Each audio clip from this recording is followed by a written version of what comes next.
Summary. Emerson O'Connor is the loyal and beautiful daughter of the Alpha of the Crimson Knight Pack, but she has been hiding a secret that could cost her everything. She is in love with the playboy of the pack and her brother's best friend, Callum Murphy. Callum is the very essence of forbidden for Emerson because though she has loved him for as long as she can remember, she is promised to another, Liam Maxwell. Liam is her betrothed, a union chosen by their packs for peace between neighboring packs. He is everything she should want in a future mate, but the heart wants what it wants and she can't keep Callum out of her thoughts or her bed. But Liam is no fool and is oh so hard to resist. Emerson realizes that love is messy and so much more complicated than she ever imagined. Will she fall in love with the man that she was meant to be with, or will she sacrifice it all for the man she has loved her whole life? Chapter 1. Emerson's POV. I could hardly remember a time that I hadn't loved Callum Murphy. He was 2 years older than me and best friends with my brother Maverick, but that didn't stop me. I knew what I wanted. I knew at 6 years old he was the one that I would call my own. When I had fallen from the treehouse and hit every branch on the way down, it was Callum who had raced down the rope ladder to help me. He had scooped me up in his arms and carried me back to the pack house to have the doctor check me over. Callum who stayed by my side and made me laugh through the tears as he acted out the picture of me tumbling through the tree. Callum who helped me carry my bags to school for the next 4 weeks as my broken arm healed.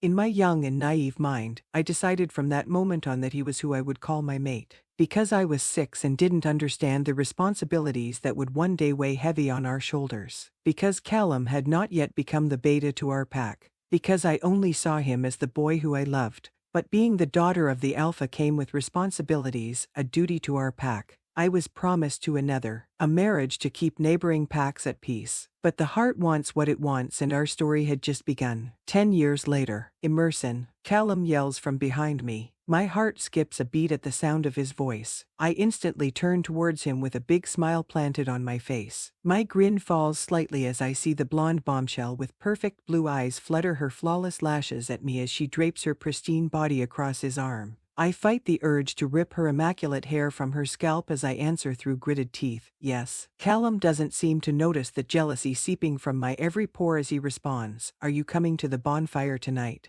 Barbie opens her mouth and purrs, "I am sure the princess has better things to do than come hang with us lowly subjects." I roll my eyes at the plastic bitch, ignoring her sarcasm as I answer, "Wouldn't miss it. Have you seen my brother?" Callum laughs. I believe he was fighting off the attention of a group of girls hoping he would take them to the bonfire tonight. So, the usual entourage. Got it. I'll find him. I smiled as I started walking in the direction he had pointed. Callum called after me, "Go easy on them, Tiger." I pushed my way through the overcrowded hallways in search of a group of girls surrounding our future Alpha. I heard the obnoxious laughter of a girl as she looped her arm through Maverick's, hanging on every word that came out of his mouth. Rolling my eyes, I stepped into the group of girls before catching my brother's attention. He grinned with that flawless smile that always seemed to get him out of trouble. "Emerson, little sister, I was just coming to find you." "Were you?" I said, arching my brow as I eyed the girls surrounding us. "Sure, I was. I just got a bit distracted,"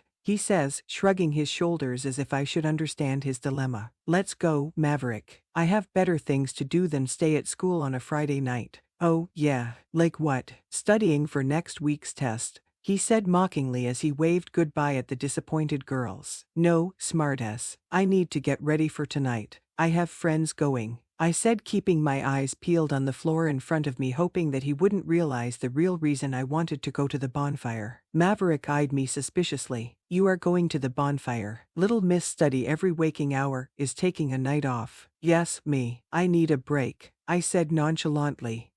I've been saying that for months." Maverick's blue eyes studied me for any signs that an alien had inhabited my body. "What is the real reason you're going?" I rolled my eyes, avoiding eye contact with him as I threw my bag over my shoulder. "I told you already." "Are you deaf?" Maverick shrugged his shoulders as he looked at me suspiciously. "Fine. I'll just have to figure it out." I laughed as I punched him in the shoulder playfully. "Let's go." The car ride home was filled with what seemed like a game of 21 questions as Maverick interrogated me. "I know there is more to this than you are telling me," he quipped. "No, there isn't, Detective Know-It-All. I can't be a normal teenager for a night. I asked with the most innocent flutter of my lashes that I could manage. Maverick knew me well enough to know that I was lying, but he was never going to pry the truth from me. Callum was his best friend and I was his little sister. It didn't take a genius to know that he wouldn't exactly approve of my crush. Besides, it didn't matter. Callum was with Malibu Barbie. I was never going to measure up to her. The hours passed by with lightning speed as night fell. I nervously checked my reflection one more time, noting the various imperfections that I saw. My cheeks were too full, my nose too wide, and lips too thin. I traced my reflection with my dull blue eyes as I began to doubt myself once more. A light tap on the bathroom door pulled me from my self-taunting antics and back to reality. "You about ready to go?" Maverick asked from the other side of the door. I opened the door before I could talk myself out of going.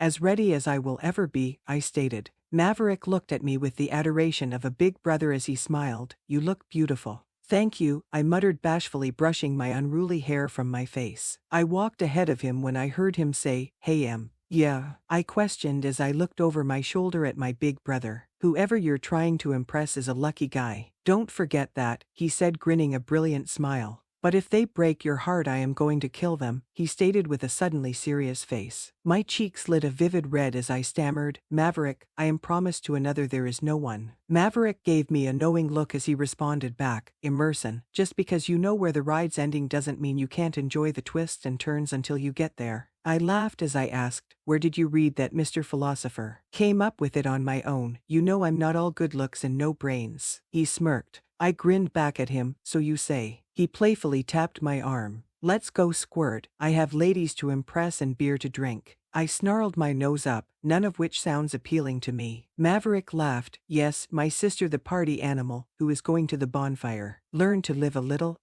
My brother, the voice of reason. "I'll think about it," I said, laughing. Maverick's phone began ringing just as we reached the door. Callum's ringtone, I thought to myself as my heart skipped a ridiculous beat. I listened intently as Maverick answered. "Yo, brother from another mother," Maverick said, smiling as he answered. His face fell slightly as he heard the anger that was apparent in Callum's tone as he answered, "Can I get a ride?" "Sure, what's up? I thought you were riding with Callie." "Nope. I just broke up with her," I heard Callum say through the line. "I couldn't take her shit anymore." Maverick laughed as he looked at me apologetically. "Can we go grab Callum before we head over?" "Sure," I said, trying to keep my voice from raising an octave in excitement. "We'll be there in 10, Maverick said, grinning. "Welcome back to the Free Man's Club." I rolled my eyes at my brother's stupidity, but deep down my heart ached. It had been so long since Callum had been single. Tonight, I would make my move, I thought to myself. Tonight, Callum Murphy would realize that I was more than just his best friend's little sister. Tonight, things were going to change.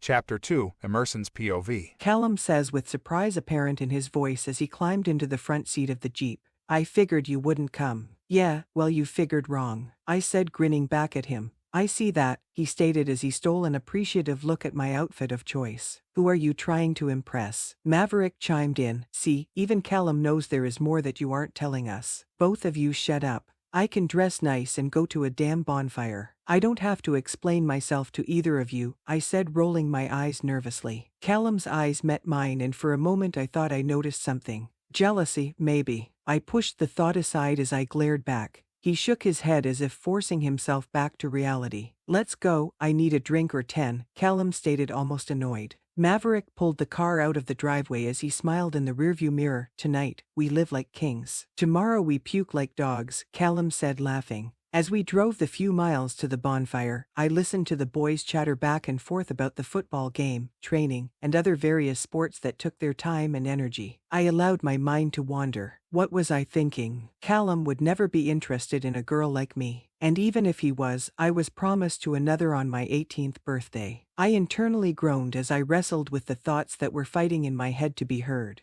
My wolf, Naya, growled at me, annoyed that I was even hesitating. I wasn't yet old enough to know my mate for certain, but I knew who I wanted it to be. I knew that it wasn't some stranger that I had met a handful of times and was promised to. I knew that who I wanted was just out of reach. We pulled into the long gravel drive, pulling me back to reality. The Jeep came to a stop as Maverick and Callum jumped out. Maverick looked over his shoulder as he grinned that flawless smile. "Well, I'll see you two around. I have an entourage of ladies awaiting my arrival." Callum laughed, calling after him, "Don't do anything I wouldn't do." Maverick smiled back, absolutely not. Callum glanced over at me as he watched Maverick disappear into the crowd. So, who did you get all dressed up for? I looked away from his piercing green eyes as I swallowed hard. I just wanted to look nice, Callum. Is that a crime? He allowed his eyes to trail my body appreciatively as he responded, it should be. Have you already been drinking? I asked, certain that he wouldn't be looking at me like that without some form of inhibition. Callum's eyes found mine as he replied, no. I just know a good thing when I see it. My heart raced as I answered back, do you? He looked at me with a curious look, seeming unsure of himself, as he smiled nervously, let's get a drink. Okay, I said suddenly, feeling like I could use a little liquid courage. Callum finds the alcohol quickly as I stand awkwardly to the side, suddenly doubting myself. This is foolish. Callum Murphy will never see me as more than the little sister of his best friend.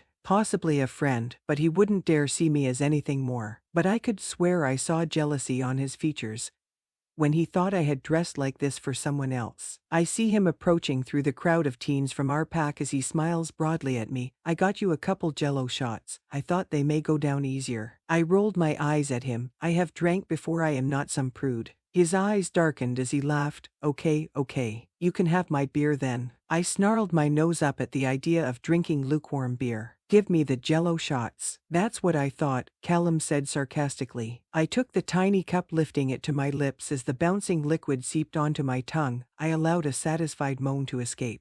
Callum's eyes grew wide as he watched me flick my tongue around the cup, retrieving the remnants that were left behind. I reached my hand out for the other one he was holding with his mouth dropped open. He shut his mouth as he handed it to me, swallowing hard as his eyes traced my lips. Maybe I should have gotten more, he said through clenched teeth. I didn't realize you would enjoy them quite so much. I ignored him as I repeated the same steps with the next shot. Callum took in a short, sharp burst of air as he sighed, looking around nervously. Where did your brother run off to? My face fell slightly as I answered, who knows? Why do you care? Callum looked at me with a forlorn look as he responds, I just don't want him to see me looking at his little sister like I could eat her up. I swallowed hard as my eyes locked with his. Are you hitting on me? He grinned back with a sly smile. Would that be so bad? I blushed as I pulled my eyes away from his, nearly whispering, no, not at all. Callum's hand grazed the side of my face as he pulled my face back towards his. You want to go on a walk? We can stay close, but there is too many damn people here to think. Sure, but Maverick will worry if he can't find me, I said nervously, looking for an excuse to steer away from being alone with Callum.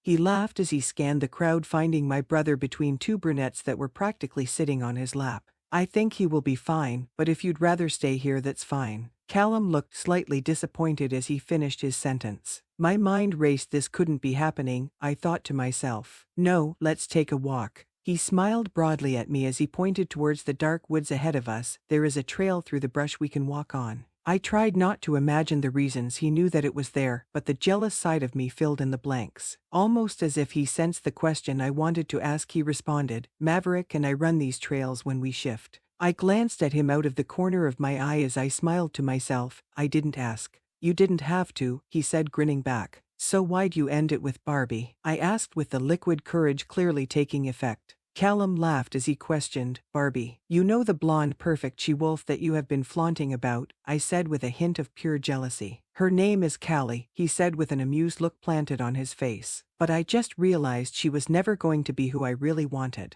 My heart skipped a beat as my feet found the cleared path. Oh yeah, and who is that? Callum stopped and grabbed my hand as he pulled me back against him. I think you can fill in the blanks, you're smart. I allowed a shallow breath to escape my pursed lips as I stammered, I think the alcohol is killing every brain cell I have, because I know you didn't break it off with her for me. That would be crazy. Maybe, but yet here we are, he said with a dark glint in his twinkling green eyes. I ran my fingers through my dark curls, pushing it out of my face as I nervously laughed. How much have you had to drink? Seriously? Emerson, I'm not drunk. Callum, you obviously are, I said, almost annoyed at myself for not being able to lavish in this moment. He looked at me with annoyance clearly playing on his features as he responded, why do you assume I'd have to be intoxicated to find you irresistible? Because I'm not, I said honestly. Well, I'm not blind and I disagree with you, he said stubbornly. I pushed myself back from his grasp and crossed my arms, defiantly arching a brow. Callum, I may be completely inexperienced for a girl my age, but I'm not an idiot, and I have perfect eyesight.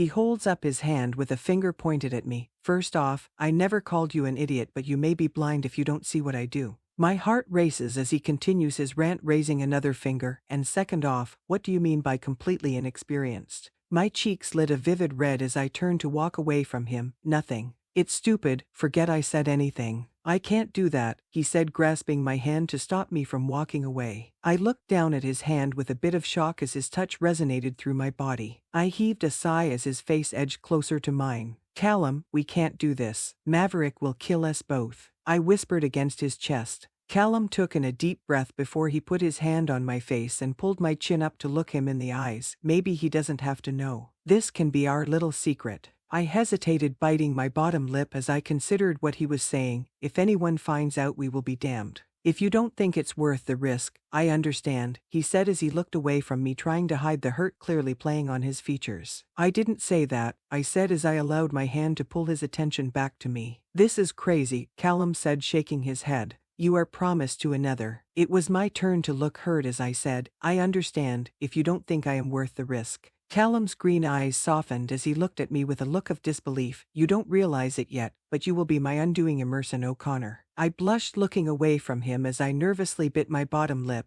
And you, Callum Murphy, will be mine. He leaned down, edging closer to my lips, and just as our lips were on the brink of connecting, I heard the rustle of the brush behind us. I pushed myself quickly away from Callum just as Maverick and the brunettes made their way down the path. Maverick suspiciously looked back and forth from Callum and I, before asking, "What the hell are you two doing out here?" Callum quickly answered, "Em was feeling sick, so I brought her back here for some privacy." I quickly looked to Maverick as I feigned a nauseated look. "Yeah, Callum was just doing the big brother act since you were nowhere to be found." Maverick's anger lessened as he looked at me with disappointment clearly playing on his features. "I'll take you home." "I'm fine, really," I said. Callum sheepishly looked at me from behind Maverick. "I'll take her home. You look busy. You can catch a ride." My pulse raced as I looked between the both of them, suddenly feeling more nauseated than before. "You do look kind of pale," Maverick said. "If that works for you too, I'll check on you when I get home." "Sure," I said nervously as Callum winked at me from behind Maverick. "I'll take good care of her," Callum called over his shoulder as he steered me towards the jeep. "Goddess of the moon, help me," I thought to myself. Chapter 3, Callum's POV. That was easier than I expected it to be, I thought to myself as I steered Emerson towards the jeep. Maverick would kill me if he knew the thoughts that had been running through my head of his sister, but yet here we were. I was willing to lie to my best friend to steal a moment alone with the blue-eyed bombshell. "What are you thinking?" Emerson said through clenched teeth. "He almost caught us." I smiled my most cunning smile as I replied, "Almost," but he didn't. And I was thinking this would give us more time to talk. She rolled those vivid blue eyes that I could get lost in as she bit her bottom lip nervously. "Callum," I said to forget it. I shouldn't have said anything. I laughed as I playfully nudged her arm. "But you did, and now I have got to know." She looked away nervously as she climbed into the passenger seat of the jeep. "There is nothing to know." I raised an eyebrow as I studied her, trying to unravel the mystery that was Emerson O'Connor. "What do you mean exactly by nothing? Are you deaf or dumb?" "I mean there is nothing to know," she said as she glared at me with an adorable look of annoyance. I sat perched in the driver's seat as my mouth fell open at the reality of her words. "Are you telling me you have never even been kissed?" Her cheeks lit a bright crimson shade as she quickly turned away from my piercing gaze. "There, now you know my deep dark secret. Can you drop it?" The thought of those perfect pink lips never being touched caused an irrational explosion of desire to overwhelm me as I put the car into drive.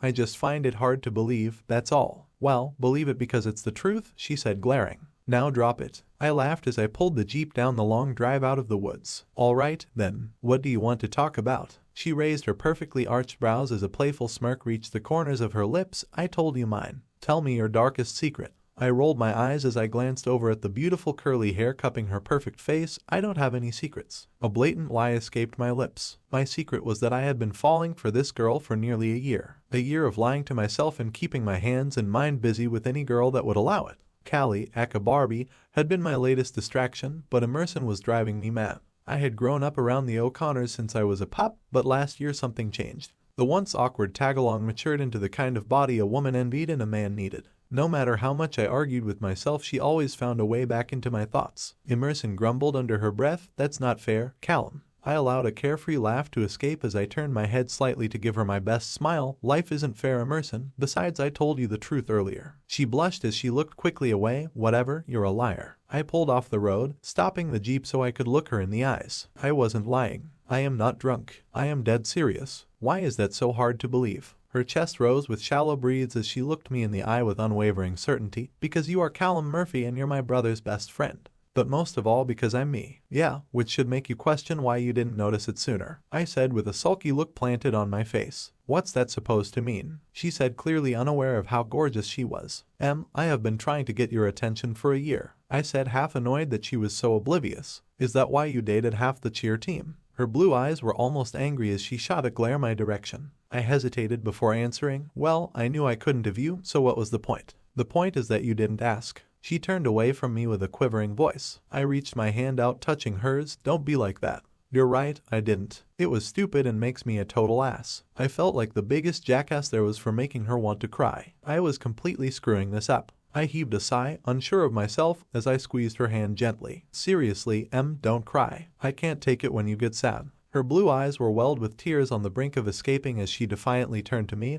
I'm not crying. That would be stupid. Take me home, Callum. I'm sick, remember. I quietly cursed myself under my breath as I shook my head in agreement. If that's what you want. She quietly shook her head, turning away from me as she looked at the window. We rode in silence back to the main pack house. I knew that I had royally messed this up. It was stupid to think she would consider risking everything for me anyways. I was the epitome of the bad boy fathers warn their daughters of, yet this girl had me wishing I was more. As we approached the pack house, I heaved a sigh, pulling into the drive and throwing the Jeep in park. Emerson, just forget I said anything. Hurt clearly played across her gorgeous features as she reluctantly replied, already forgotten. She started towards the main door of the house when she stopped and hesitantly turned around. Her blue eyes lit with determination as she opened her mouth to speak. My heartbeat quickened, and I hoped she was about to risk it all for me. I started towards her as the door of the house opened, revealing her father, our alpha. I froze in place, too afraid that he could read my mind when I noted the somber look on his face. Callum, we have been trying to reach you for an hour. I looked down at my phone, remembering I had flipped it to silent when we arrived at the bonfire. Sorry, Alpha. I forgot to turn the volume back up. We were just out with the other kids from school, I said quickly, hoping that he wouldn't smell the deceit. Callum, I have some bad news. I need you to come in, Alpha said. Emerson, you can go to your room. I spoke up nervously as I looked between the two of them. Can she stay? The Alpha's eyes softened as he said, if that's what you want. You are going to need a friend. My mind raced with the possibilities of what was wrong, but nothing could have prepared me for what he said next. Callum, there was an accident. Both of your parents were rushed to the hospital, but I am sorry to say that neither of them made it through. My legs buckled beneath me as the reality of his words sat in. No, I whispered. Chapter 4. Emerson's POV. 6 months later, the moon glistened above the tops of the evergreen trees, almost at her full potential, lighting the courtyard below my open window. I sit perched like a caged bird, longing to be set free, as my mother excitedly chats away about tomorrow's full moon celebration and the impending visit of my betrothed, Liam Maxwell. If I was being completely frank, I had never been more depressed over a full moon. Liam was turning 18, the same age as Maverick and Callum, and his birthday request was to shift with me on the full moon. My mother thought it was a sweet gesture that showed he wanted to get to know me on the most intimate level, but to me it felt too soon. I have only shifted a handful of times and am still uncertain of myself, but more than that I am worried Liam will sense that my heart belongs to another. Callum has given me more than enough reason to give up on him lately. After his parents' unexpected death, he had moved into the pack house with our family, but that hadn't stopped him from avoiding me at all costs. It was as if he couldn't look me in the face anymore. Emerson, are you listening to me? My mother says as she taps my shoulder, pulling me from my thoughts. I jerk my head around towards my mother, wondering if she can sense the thoughts that have been running through my mind. I scramble to remember what I have actually caught of her excited chatter. Sure, I am. Something about being on my best behavior for Liam's visit, I say as I pull my attention back to the room. My mother's blue eyes that match mine and Maverick stare back at me suspiciously. That's not what I said. Emerson, this is important. It is an honor to be chosen to be the Luna of a pack. I know, Mother. I do truly. I know that this is my duty to our pack, my sacrifice. Her eyes soften as she answers, good. I know this isn't the magical way you hear about meeting your mate, but the moon goddess will smile upon this union, just as she did your father's and mine. I hope so, I reply forlornly as I glance back towards the courtyard. She will. Liam is lucky to have you chosen for him. I worry your brother will never find his mate. My mother's forehead crinkles with a worry line apparent on her beautiful face. He is barely 18 and still a pup at heart, I counter. He will find his mate when the time is right. She glances out of the corner of her eye as she frowns. Let's hope so, but I still wish he would allow us to choose his mate for him. I envy Maverick because he is gifted the choice that I am not. Being the alpha heir entitled him to the choice of his mate, and he is filled with determination to find his fated mate. However, as the daughter of the alpha, I am required to marry for peace, duty, and honor. I think it's admirable he wants to marry for love, I say, with a hint of jealousy playing in my tone. My mother reaches out, cupping my face between her hands as she replies, "You will learn to love Liam. Love just takes time to simmer." "You make it sound like a slow-cooked meal," I say, half smiling. "I suppose it kind of is," she says with an all-too-knowing look. I look away from her as I speak barely above a whisper. I want the kind of love that burns fast and hot. That kind of love scorches, and someone always gets hurt. Give it time, child. My mother looks worried as she grasps my hands between hers before holding my gaze. "Is there something you aren't telling me, Emerson?" I swallow hard as I reply curtly, "Of course not." I rarely made it a habit of lying to my mother, but this was different. This was self-preservation at its finest. I could never tell her the truth. The truth is Callum has my heart, but I could never admit that to her. Her eyes trail my face as if she knows I am being deceitful, but she doesn't push. "I am your mother first, Emerson. If you are having doubts about this arrangement, I understand, but things will all work out in the end the way the moon goddess planned." The moon goddess feels like she is an entity that likes to toy with my fate without shame. "I hope you are right," I say truthfully. "A mother knows." I remember my mother telling me the same thing before I met your father. Her blue eyes glow with joy as she looks off in the distance, reminiscing. "Look at us now. You were lucky. What if I am not?" I question with an anxious reserve. "Liam is a decent young man, give him a chance." Her blue eyes soften as she pats my hand before gently squeezing it. "Of course," I say with my most confident smile. "Everything will all work out for the best, you'll see," she says with an undeniable conviction. "I hope you're right," I answer as I bite my bottom lip nervously. "I'm always right, just ask your father," my mother grins. "Get some rest, Emerson. Tomorrow, things will look different. Tomorrow is the start of a beautiful beginning." "Good night, mother." I hug her neck tightly, wishing that I could stay in the safety of her arms for longer. "Good night, my love." She kisses me back and smiles before leaving the room. I walk to the window and begin to pull it shut when I hear the familiar laughter of Maverick and Callum from the courtyard. I pause as I watch Callum smile at my brother before playfully punching him in the arm. My heart aches to see that smile more often, but he obviously needs his space. I force myself to pull the window shut as I toss myself across the four-poster bed, sighing. I lay there restlessly for hours as I toss in the night, worrying over tomorrow's debacle. I haven't seen Liam in many years. I remembered an awkward boy who seemed to love to torment me with the creepy crawly bugs I loathed. We were much younger on his last visit, but tomorrow would be different. He was an alpha heir, but had agreed to have me chosen for him. In my mind, that meant one of two things: he didn't believe in fated mates or he just didn't care. Neither option worked for me. I roll over, looking at the clock, before deciding to go to the kitchen for something to drink. I quietly leave my room, sneaking down the stairs, avoiding the creak of the second step, hoping not to wake anyone. Just as I thought I had made it to the safety of the kitchen without an issue, I ran face first into a solid wall of muscle. My eyes grow wide as I realize I am standing face to face with Callum. "Sorry," I mutter. "Didn't see you there." He half smiles as he responds, "Well, it would help if you were looking in front of you and not over your shoulder." I quietly snicker. "I suppose you are right." His green eyes trail my white tank top and pajama shorts as he sucks in a sharp breath of appreciation. I suddenly feel exposed. I nervously hug my arms around myself as a shield. As if realizing he has gone dangerously silent, he clears his throat. "What are you doing up so late?" I look away from his piercing gaze, considering lying to him. This is the most he has spoken to me in months. "I couldn't sleep. Thought some milk and cookies may help. Besides, I could ask you the same thing." He looks away from me with a hint of sadness playing in the depths of his emerald eyes as he replies, "I don't sleep anymore so." I feel a pang of sympathy for him as I ask cautiously, "We haven't talked in a while. Are you okay?" "I'm fine." He says it too quickly, trying to hide the truth, but I feel it.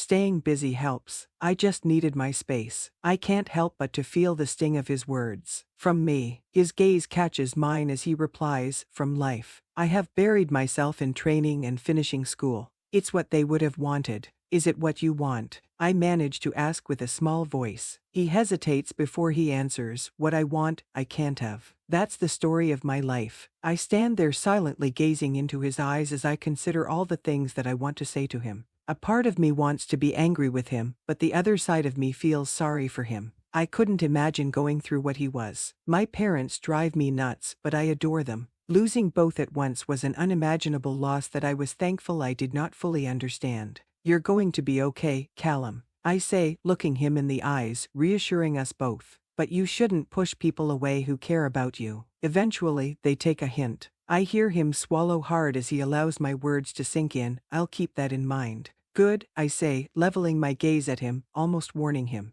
Well, I better go to bed. I have a big day tomorrow. Callum's eyes darken with jealousy.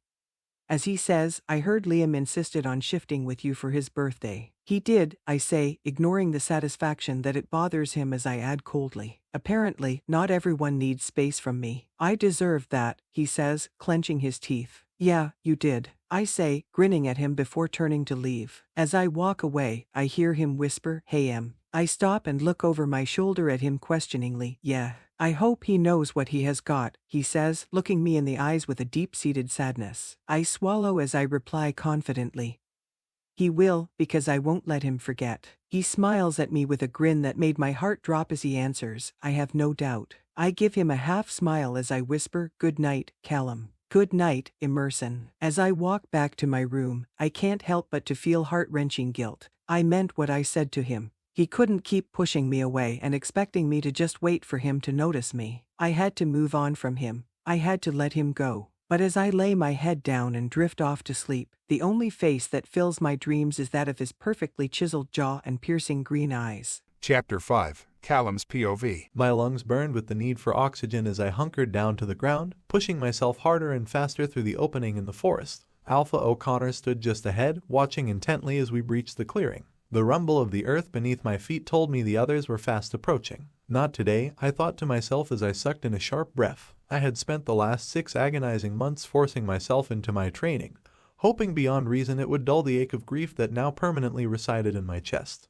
But nothing eased that pain. Nothing except a blue-eyed, curly-haired beauty that was absolutely off-limits. Emerson's smile as she walked away from me last night would be permanently etched into my mind forever. She was giving up on me. I couldn't blame her. I had spent the last few months avoiding her. I couldn't imagine losing anything else, especially her. So, I did what I thought was reasonable and distanced myself from her. I could see the hurt in her eyes, but I couldn't risk any more heartaches. I was barely hanging on since losing my parents. Get your head out of your ass, Murphy, Maverick said as he shot past me with a huge grin. I silently cursed under my breath, picking up my pace to match his. No fucking way, you prick. We both were pushing our bodies to their full potential as we fought desperately to outmaneuver one another. Alpha watched intently as we both crossed the finish line simultaneously. I muttered under my breath, cursing myself for getting distracted. I had you, Maverick said, sucking in sharp bursts of air. Did you? I said, grinning back. Because I am pretty sure you about got your ass handed to you. Almost only counts in horseshoes and hand grenades, Maverick joked. Alpha O'Connor smiled, patting us both on the backs as he said, boys, we all know that if I was out there, I would have whooped both your asses. Maverick snorted as he replied, Callum, you hear this old man talking shit.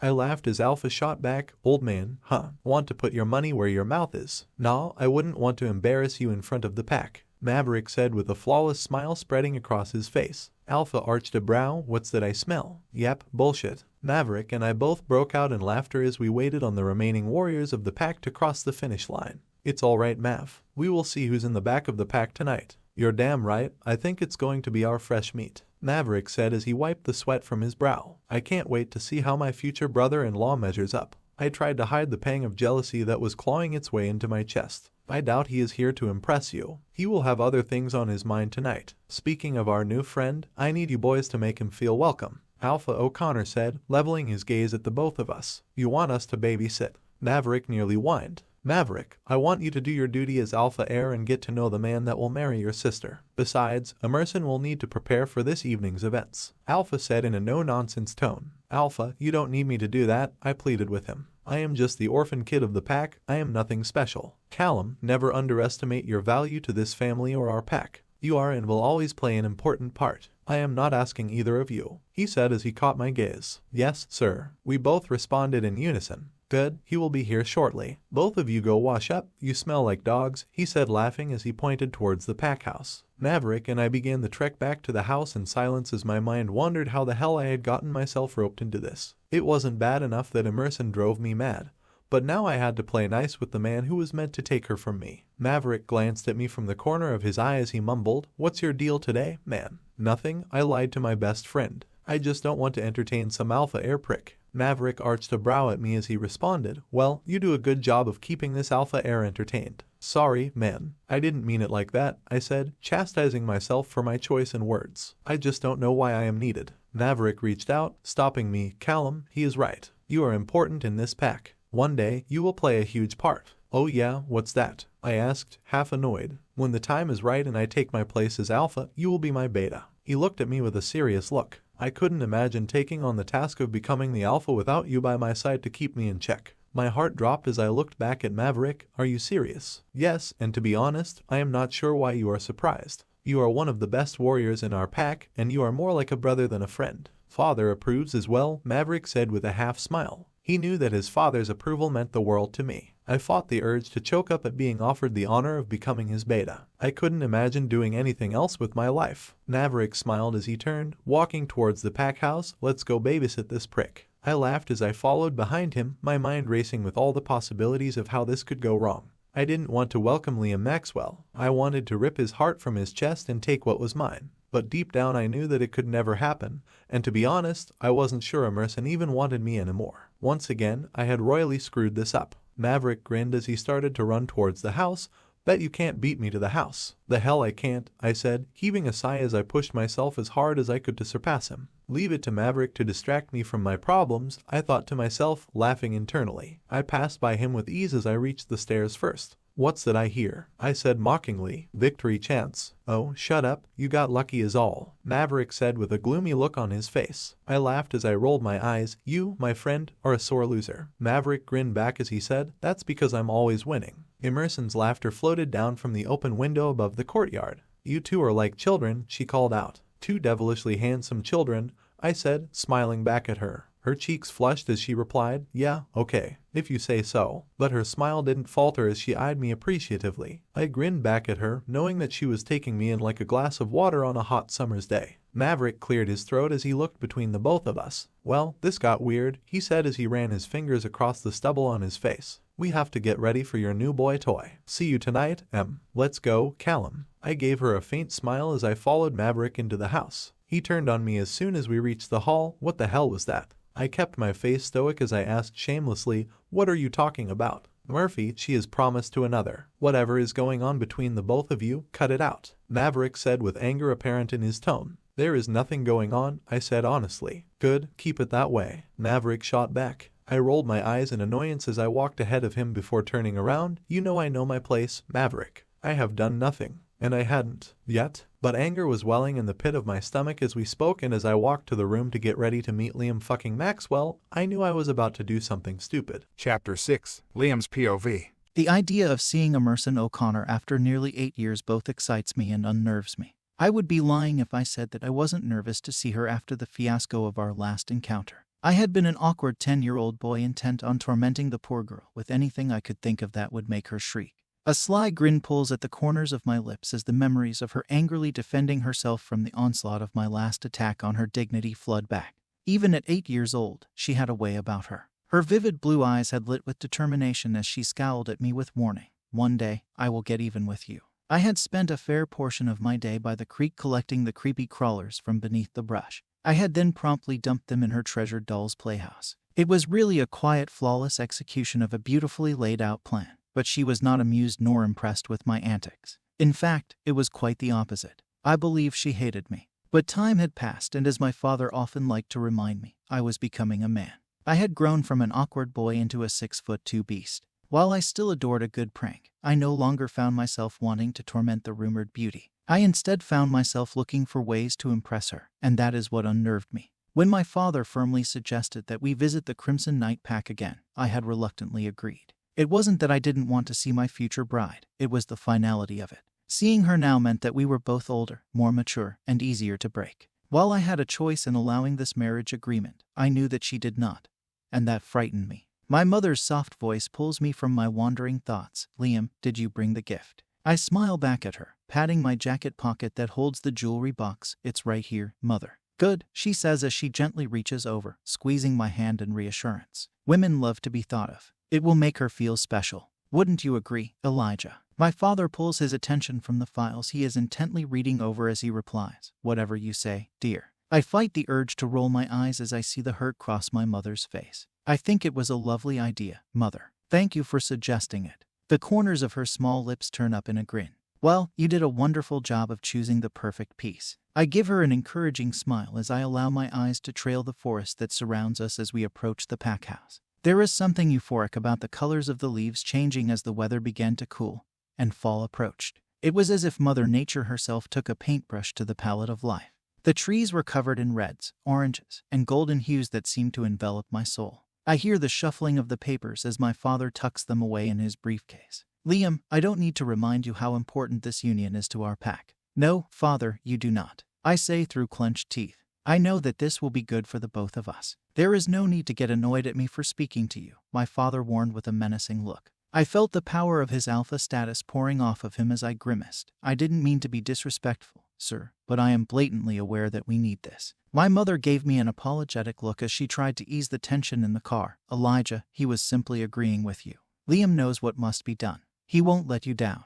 The car slowed, pulling to a stop in front of the gates of the Crimson Night Pack house as he gave me a bone-chilling look. He better not, he warned. I fought to suppress a shudder as I opened the door, stepping out into the cool, brisk morning air. I feigned a smile as I heard the booming laughter of a large man that I immediately recognized as Alpha O'Connor. I felt the jolt of his hand as it came down briskly on my shoulder, nearly knocking me forward. Well, if it isn't little Liam Maxwell, all grown up, he said with a broad grin. I reach my hand out to shake his firmly as I respond, smiling. Well, sir, it has been quite a few years. That it has, he says as he turns to offer my mother his hand to exit the car. And you brought your beautiful mother along for the celebrations. Good morning, Luna Maxwell. My mother smiles broadly at the compliment as she takes his large hand and drapes her heeled feet from the car before answering. Good morning, Alpha O'Connor. It is a pleasure to be here. My father exits the opposite door as he plants a sly smile on his face, hiding the extent of his true nature. We wouldn't want to miss an opportunity to spend time with our future Luna.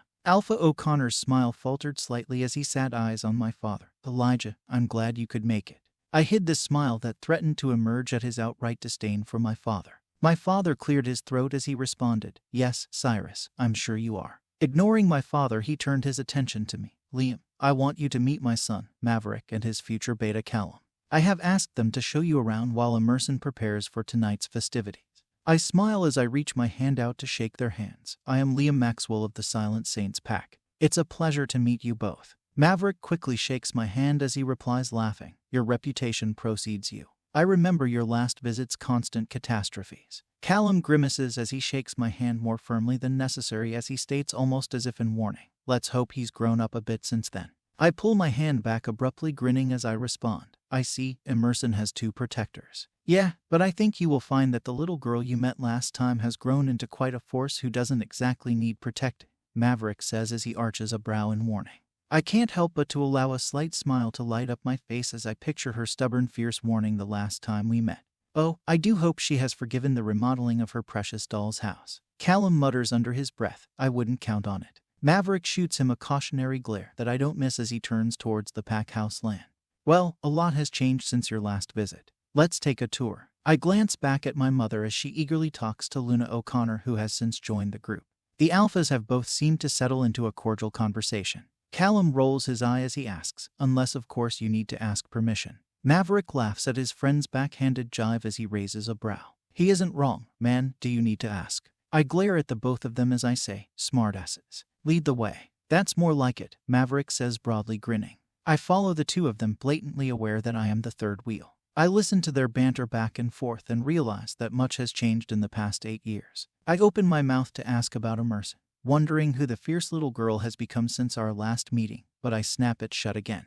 Something tells me that the two of them aren't necessarily my friends. In fact, I wonder if I have already made an enemy in the future beta. I am uncertain what I have done, but Callum has done little to hide his disdain for me. Maverick pauses as we reach a stone building that matches their castle-like packhouse. So, my father wanted us to show you what we do here. We thought you may want to join us in training. I hesitated for a moment, feeling the challenge in his tone, as I looked between the both of them. Sure, if you are both ready to have your ass handed to you. Callum's sinister grin broadens as he levels his green eyes at me with warning. Yeah, we will see. And in that moment I realized with certainty that Callum Murphy was going to be a problem. Chapter 7. Emerson's POV. The glow of the morning sun shines brightly through the iridescent curtains, welcoming a new day. I groan, pushing my unruly hair from my face as I toss myself onto my back, staring at the ceiling. I am not ready to conquer this day, I think to myself, as the door opens, revealing my mother's smiling face. Well, good morning, sunshine, she says with far too much excitement for this time of the day. I grumble a barely audible, morning, mother. She comes sitting upon the edge of my bed as she looks at me with expectant eyes. Aren't you excited? Of course, I lie. I am feeling an array of emotions, but excitement is not on that list.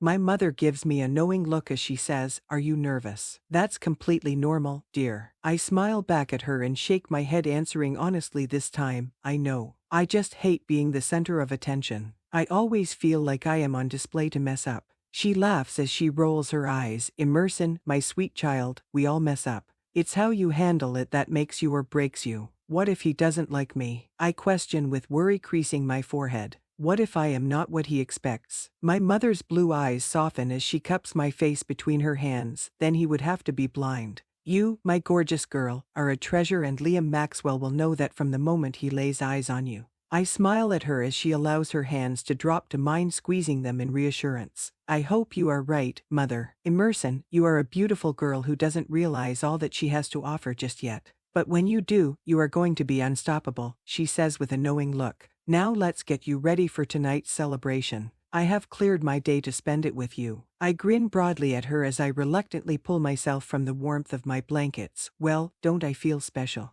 That's the idea, mother says. I have invited Luna Maxwell to join us as well. My eyes grow wide with disbelief as I groan, "Mother, this was supposed to be just us." Mother's brow arches in warning as she replies, "Well, what would you have me do? They arrived earlier than expected. I could always talk to your father about allowing you to spend the day with Liam instead." I swallow hard, biting my tongue as I reply, "No ma'am, that won't be necessary. It would be lovely to have the company." "I thought you may feel that way," she says, smirking at me. I subtly roll my eyes at her sarcasm as I turn towards the wardrobe, looking for an outfit that says, "Hi, I am the girl intended to marry your son. Love me." Nothing quite screams that sentiment as I groan out in frustration. This was already going to be a stressful enough day.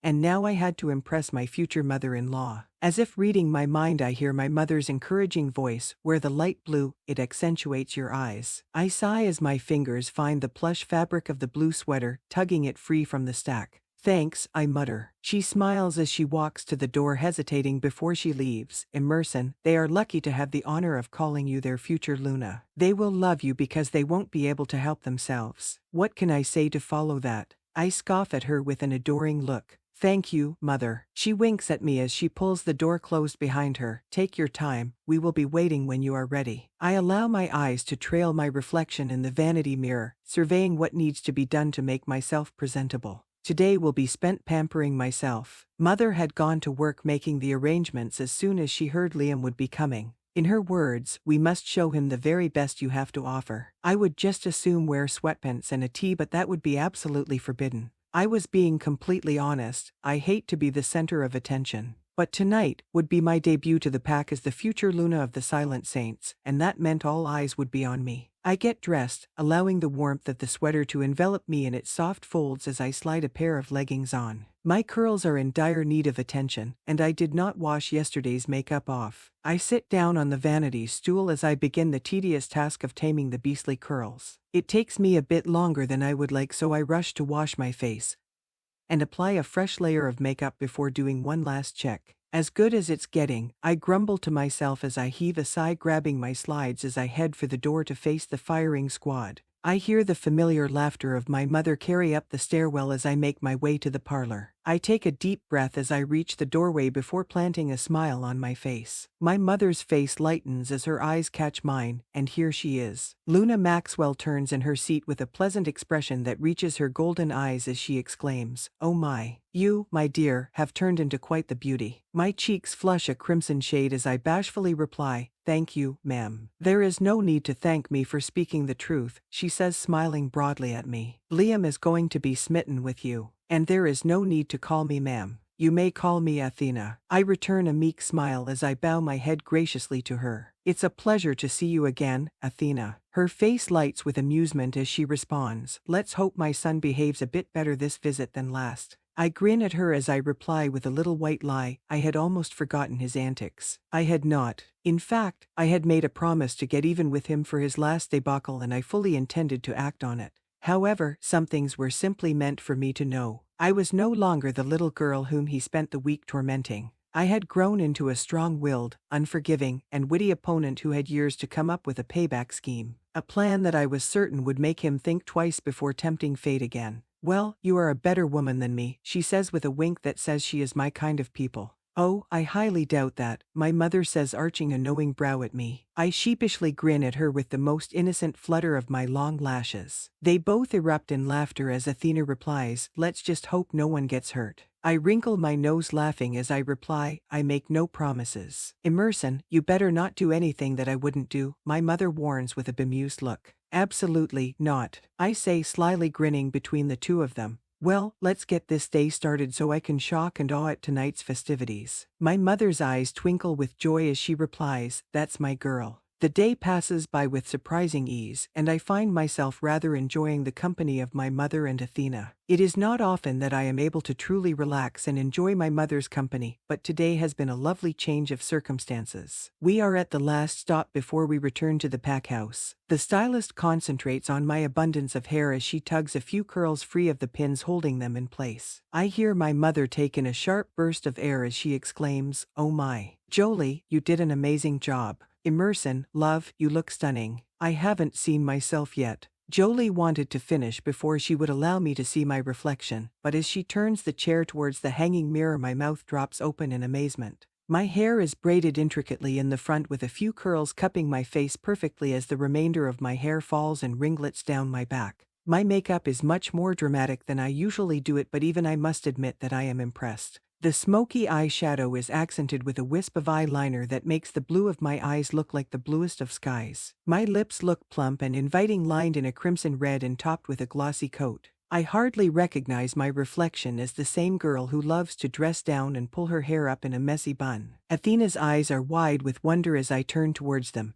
My son is one lucky man. I feel my cheeks warm with embarrassment as I ask, "It's not too much?" "No," they both exclaim in unison. Relief washes over me as I smile broadly at them. "Well, someone is going to have to help me get dressed so I don't mess up all of this hard work." My mother proudly looks at me as tears well in her eyes. I can't believe my baby is growing up so fast. I laugh as I reply, "Mother, it's not as if we will be wed tomorrow. We have time." "I know," she mutters, dabbing her eyes with a tissue. "But it will be here before we know it." Fear grapples at me as her words sink in. She is right. Tonight signifies the beginning of the end. I know that the time has come to let Callum go and open my heart to Liam, but how? How do I make my heart accept what my mind knows must happen? My chest aches at the thought and my pulse races. But I could never prepare for what was to come and how much harder that things were going to be, because neither Callum nor Liam were going to make this easy. Chapter 8, Emerson's POV. The sound of music playing softly in the courtyard drifts up to my open window as I frantically pace the floor in anxious despair. I am alone in my room waiting for my mother to join me to help me finish getting ready. The royal blue dress with teal embroidery lies on my bed, taunting me with thoughts of self-deprecation. I can feel my pulse racing and my breath quickening as I hear the door unlatching, revealing my mother. Her smile quickly fades as she sees my panicked expression. "Emerson, just breathe," she orders me as she comes to my side. "Just let it pass, honey. I know what this is." This is not the first time I have had an anxiety attack. My hands shake and my lips tremble as I try desperately to remind myself that I am going to be all right. The fear of failure is swallowing me whole as my mother locks her eyes with mine. She slowly takes in deep breaths, willing me to mimic her actions. I can't do this, I manage to whisper breathlessly. Yes, you can. You are stronger than you believe. You are a future Luna who will be loved by all that meet her, she soothes as she rubs the small of my back in assurance. You will not fail. But how could she be certain of either of those things? I want to be all that my family needs me to be. I want to be the daughter that does her duty with dignity and grace, yet here I am. I am frightened to face Liam, terrified that he will sense I am not entirely sure I can do this, blatantly aware of the fact that he may know I am hiding a secret. I know what I must do, and yet I cannot make my heart agree with my mind. I am broken, trapped in a web of my own making, and I cannot tell anyone the truth. My mother's worried frown reaches her eyes as she tries again. Emerson, is there something you need to tell me? I love my mother and respect her with all that I am, but I am no fool. I know that admitting my feelings for Callum will only complicate matters. I shake my head in denial, lying once again to her, whispering through gritted teeth. I just need a minute. Her eyes soften as she caresses my face gently. Take your time, they will wait. The pack's healer had given me some advice to help when the attacks took me by surprise. I focused my attention on the room that surrounded me, looking for something that would bring me back to reality. The fur blanket upon the edge of my bed beckoned to me and I grabbed it quickly, allowing my senses to heighten. I pulled the soft fur towards my face, taking in a deep breath, allowing the scent to invigorate me. I could smell lavender, the calming aroma of the detergent my mother had specially ordered for me to help when she realized I was having trouble sleeping. I touched the soft pelt, running my fingers through it, grounding myself to this moment. Taking in a deep breath, I slowly allowed it to release, listening to the sound of my heartbeat calming. My mother gently puts her hand on my head as she says, "My sweet girl, you have to quit taking it all in. You must learn to share your burdens, if not with me, with someone." I shake my head at her, knowing that she is right. I will get it under control, Mother. Emerson, I am not telling you to get it under control. I am telling you that I am worried about you, she says as she gives me a discerning look. I know, Mother. I am sorry, I say as I fight the urge to allow the dam of tears free that I am holding at bay. There is no need to be sorry, she scoffs at me. I just want you to be okay. If this is too much, I will tell them you are unwell. Absolutely not, I exclaim. You are right. I can do this. All right then, she states, standing. Let's get you ready then. I step into the floor-length dress, shimmying as I push my hips into its fitted waist. Mother smiles as she pulls the laces of the corset back tight. I allow myself to glance at my reflection in the vanity mirror as she finishes, suppressing a gasp. I have never been one to feel confident in my own skin, but as I look at myself I can't help but to admit that I feel beautiful. Perfect, my mother whispers as she watches my eyes grow wide with disbelief. Are you ready? I take in a deep breath, soothing myself as I reply, as I will ever be. Okay, let's do this, she says, smiling at me as she slides my matching heels upon my feet for me. As we approach the stairwell leading into the courtyard, the music fades and all eyes fall upon me. I steady my breath, taking slow and deliberate steps down the stairs. My eyes scan the familiar faces of those in my pack, searching for the imposters I am certain to find, but my breath catches as a pair of piercing green eyes hold my gaze. Callum's lips part in a look of awe as I try to read his expression. I remind myself that others are watching, forcing myself to pull my eyes from his. My gaze falls upon Athena's smiling face as she nods her head at me. My pulse quickens, knowing that he will be near her. In my mind I still expect to find an awkward boy, but instead my eyes fall upon the handsome face of a young man with hazel eyes the color of the golden sun. My breath catches as our eyes meet and a stunning smile reaches all the way to the corner of his eyes. I would be a liar to say that I was not keenly aware of the fact that he was substantially attractive. He reaches his hand out to grasp mine as I reach the last step. Emerson O'Connor, it has been a while since I have seen those beautiful eyes. I must admit that I had forgotten how captivating they were. I grin as my heart skips a beat. Does that usually work for all the girls? I have to be honest with you, he says, holding my gaze. It's the first time I have ever tried it. How am I doing so far? I arch a brow playfully as I respond, laughing. I've heard worse. Have you? He says with the slightest hint of jealousy playing in his tone. Well, let's hope that I am the one that makes the most lasting impression. So far, I would say I am impressed, I say with a slight air of confidence. He grins as he motions towards the dance floor, nodding his head at the band who begins to play softly. Would you like to dance? Of course, I say as I allow him to lead me to the center of courtyard. I shudder as his hand touches the curve of my back, pulling me closer to him. He smiles at my body's reaction to his fingers gracing my bare skin as he begins to move to the cadence of the music. I allow him to lead, and I follow. We don't speak as he looks at me with wonder apparent in his eyes. What? I ask, worried that my hair has fallen out of place or my makeup has smeared. He smiles as he twirls me around him before pulling me back close to him. Nothing, I was just thinking that I must be the luckiest man alive to be promised to someone like you. You hardly know me, I say, blushing at his compliment. You are right, but I have a good feeling and I am usually right, he says confidently. I roll my eyes at his arrogance as I respond, you are definitely an alpha heir. His laughter warms my soul as he grins at me. Is that a bad thing? I suppose not, I say, holding his gaze. You and Maverick just have a lot in common. He grimaces as he looks towards Maverick and Callum. I don't think he would like to hear that. It seems that he and Callum are not my biggest fans. I can't help but feel a pang of hope that maybe it's because Callum is jealous. I push the thought aside as I say, they are just two of a kind. I am sure it's nothing. I don't know. It sure doesn't seem like nothing, he says as he pulls his attention back to me. But he is not who I am here to impress. Is that right? I say, smiling. Yes, it is. He will come around, he says, grinning. I am lovable after all. I laugh as I respond, that's not how I remember you. He tilts his head back, laughing heartily.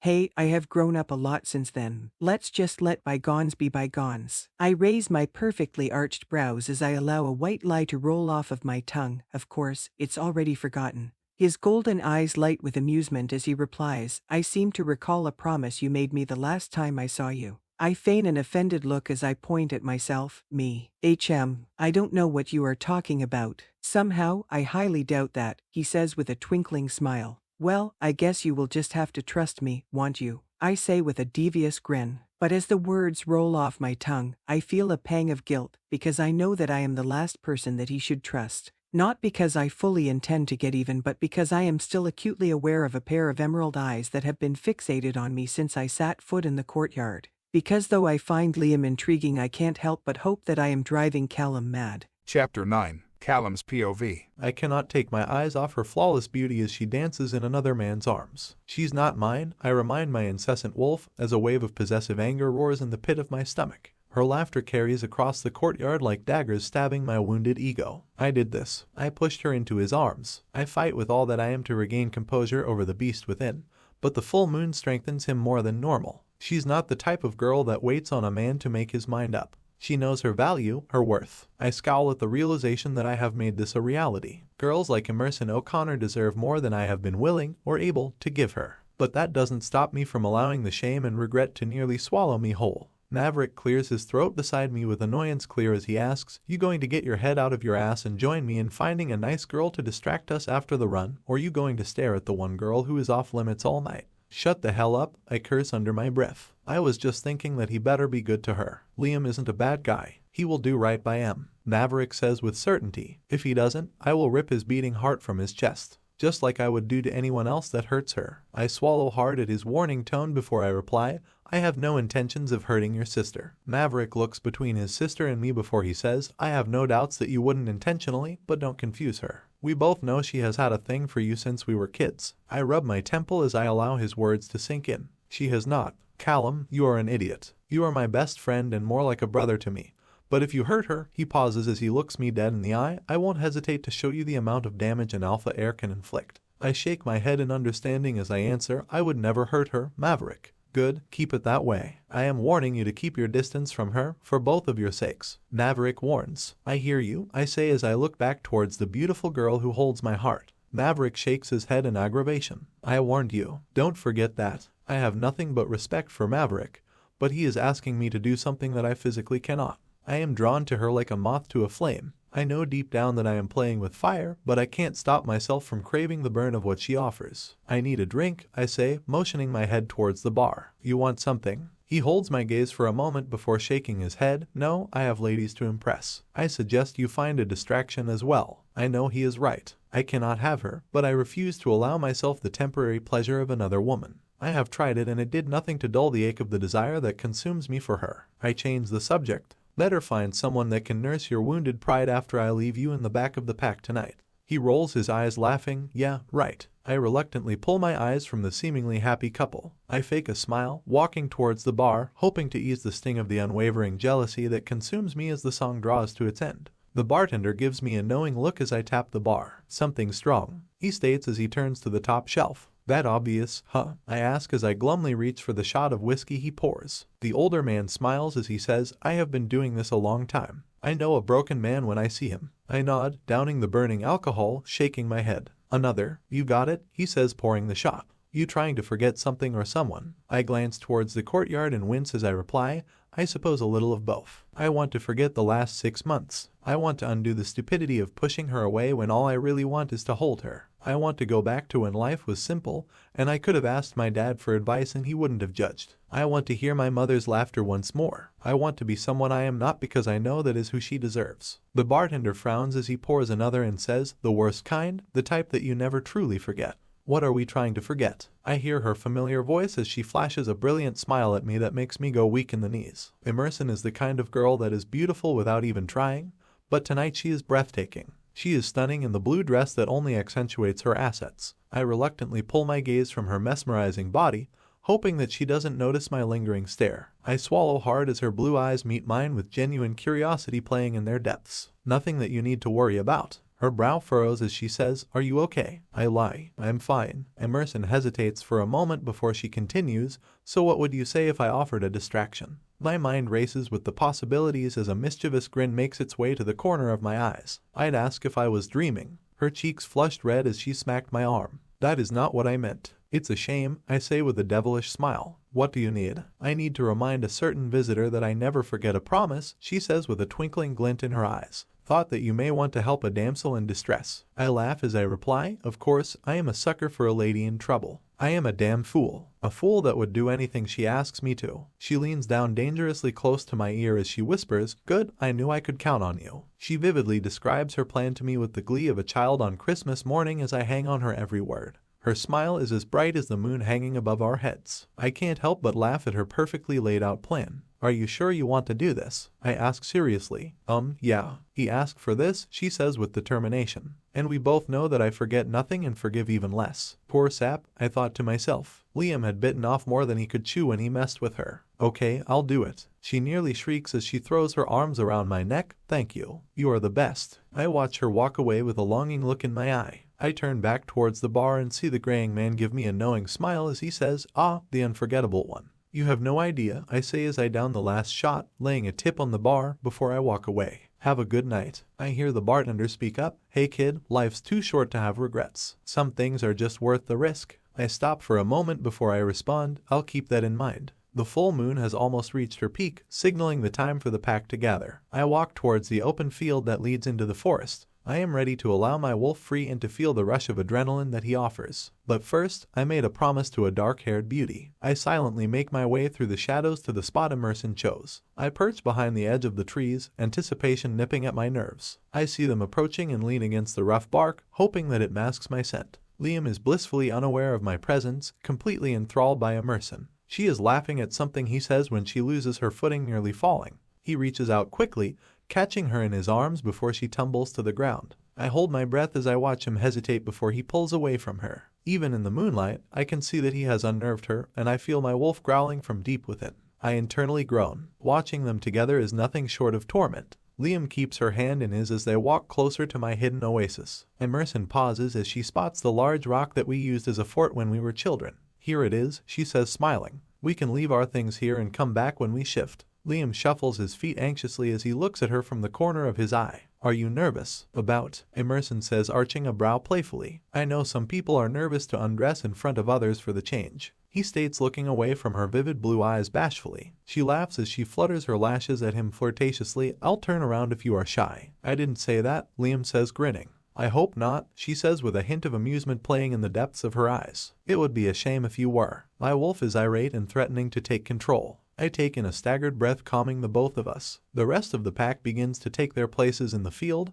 preparing for the run. I quietly slip out of my clothes, hiding them next to the tree for safekeeping, as I keep my eyes glued to Emerson. She glances around the field before taking a deep breath and looking at Liam. Could you help me with my dress? She looks at him with an innocent look as she moves her long dark locks of hair from the back. I just need you to loosen the laces. Liam swallows hard, shaking his head as his hands shake as he nervously tugs at the knot. Emerson turns towards the tree I am standing behind as she allows a smirk to reach the corner of her eyes. I swear she is looking straight at me as she steps out of her dress, revealing the most pristine body I have ever laid eyes upon. I lean my head back against the tree as I fight to still the lust that threatens to take control of my every action. She stands there for a moment longer than necessary before turning to Liam. Liam allows a shallow breath to escape as he stares at her with amazement, and it takes all that I am to force myself to stay hidden. I watch her as she keeps her eyes locked with his as she smiles broadly.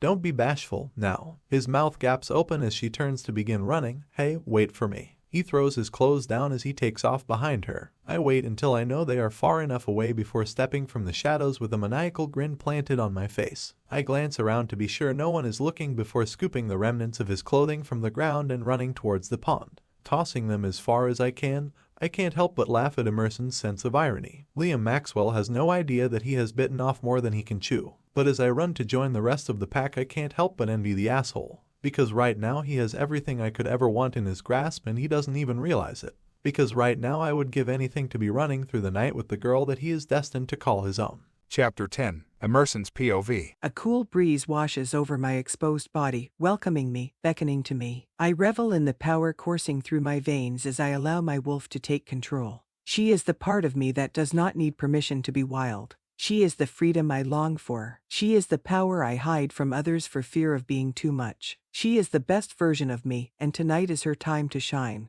Liam's footsteps echo behind me as he tries to match my pace. But I can't be bothered to wait on him. My wolf aches to be set free.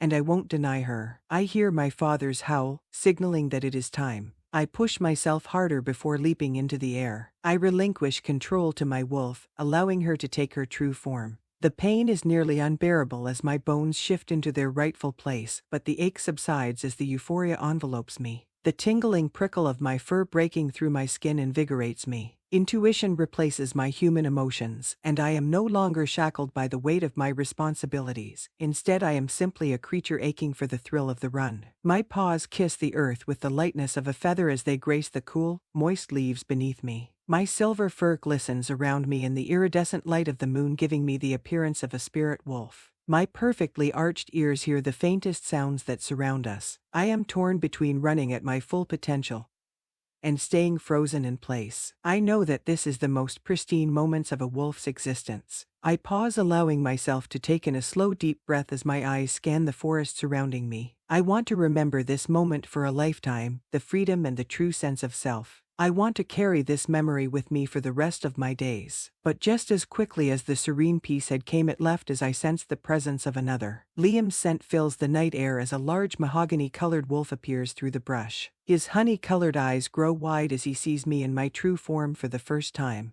I can see that he is shocked by my wolf's sheer size, larger than most females, but there is something else in his eyes that I cannot quite read. He almost hesitates before approaching me slowly, all the while holding my gaze. My wolf seems at ease as she allows Liam to take in her scent at a distance, but something changes in an instant when he attempts to lean his muzzle against mine. I sense the disconnect, the immediate protective stance, and I realize in that exact moment that not only does my heart belong to another, but that the heart of my wolf does as well. Shock resonates throughout my body as I fight the urge to allow my human emotions to take control once more. Liam must feel the warning in her stance because he takes a step back, almost submitting to her. I see it in his eyes, confusion and uncertainty, but my wolf isn't bound by the pang of guilt that my human side is clearly feeling. She doesn't hesitate as she turns away from my betrothed and begins to run at her full potential. I don't question her, and in this moment I am thankful that she has the reins. I will deal with the consequences later.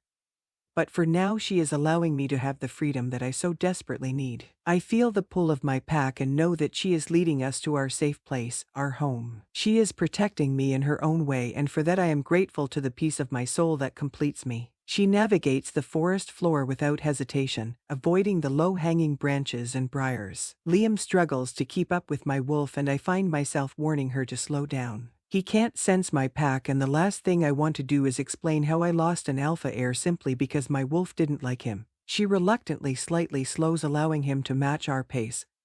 but I get the distinct feeling that she is only doing this for me. I steal a glance in his direction, hoping that I don't see anger apparent in his eyes. Relief washes over me when he gives me an almost understanding look in return. I can't help but feel an appreciation for the obviously decent man that he has become. I have no doubt that he will have questions, but for now he seems to understand that my wolf is in control. I curse to myself, frustrated that even my wolf is convinced that another is our mate. But she does not allow me to linger on my feelings. The conniving beast picks up her pace only moments before I realize what she intends to do. The ravine that separates us from my pack is fast approaching, and my wolf does not hesitate even a moment before leaping across the vast opening. I want to close my eyes, but the incessant wolf doesn't allow me the satisfaction. She forces me to live in the moment. And though the deep-seated human emotion of fear threatens to force its way through the barrier my wolf has put up, something uniquely amazing happens. I see the world in a way that I have never seen it before. The world around goes silent, and all that I can feel is the wind beneath my paws and the exhilarating feeling of what it is to be alive and truly free. I don't know what possesses me, but I allow all of my frustrations, fear, and confusion to come to the surface. Just before my paws land on the other side of the ravine, I open my muzzle wide in a howl to bellow through the forest. And for a moment, all my worries cease, and I am as free as the wild creature that consumes me. I am utterly under my wolf's command as she immediately breaks into a run. I hear the rumble of the paws of a wolf as it reaches the clearing ahead of us. She runs with all her might towards the dark figure as if a beacon is summoning her. I can't deny her, or rather I won't. I can't explain the feeling, but I know that she is taking us home. As the moon glistens above the field lighting my way, I am blissfully unaware that my wolf is leading me down a dark and dangerous path.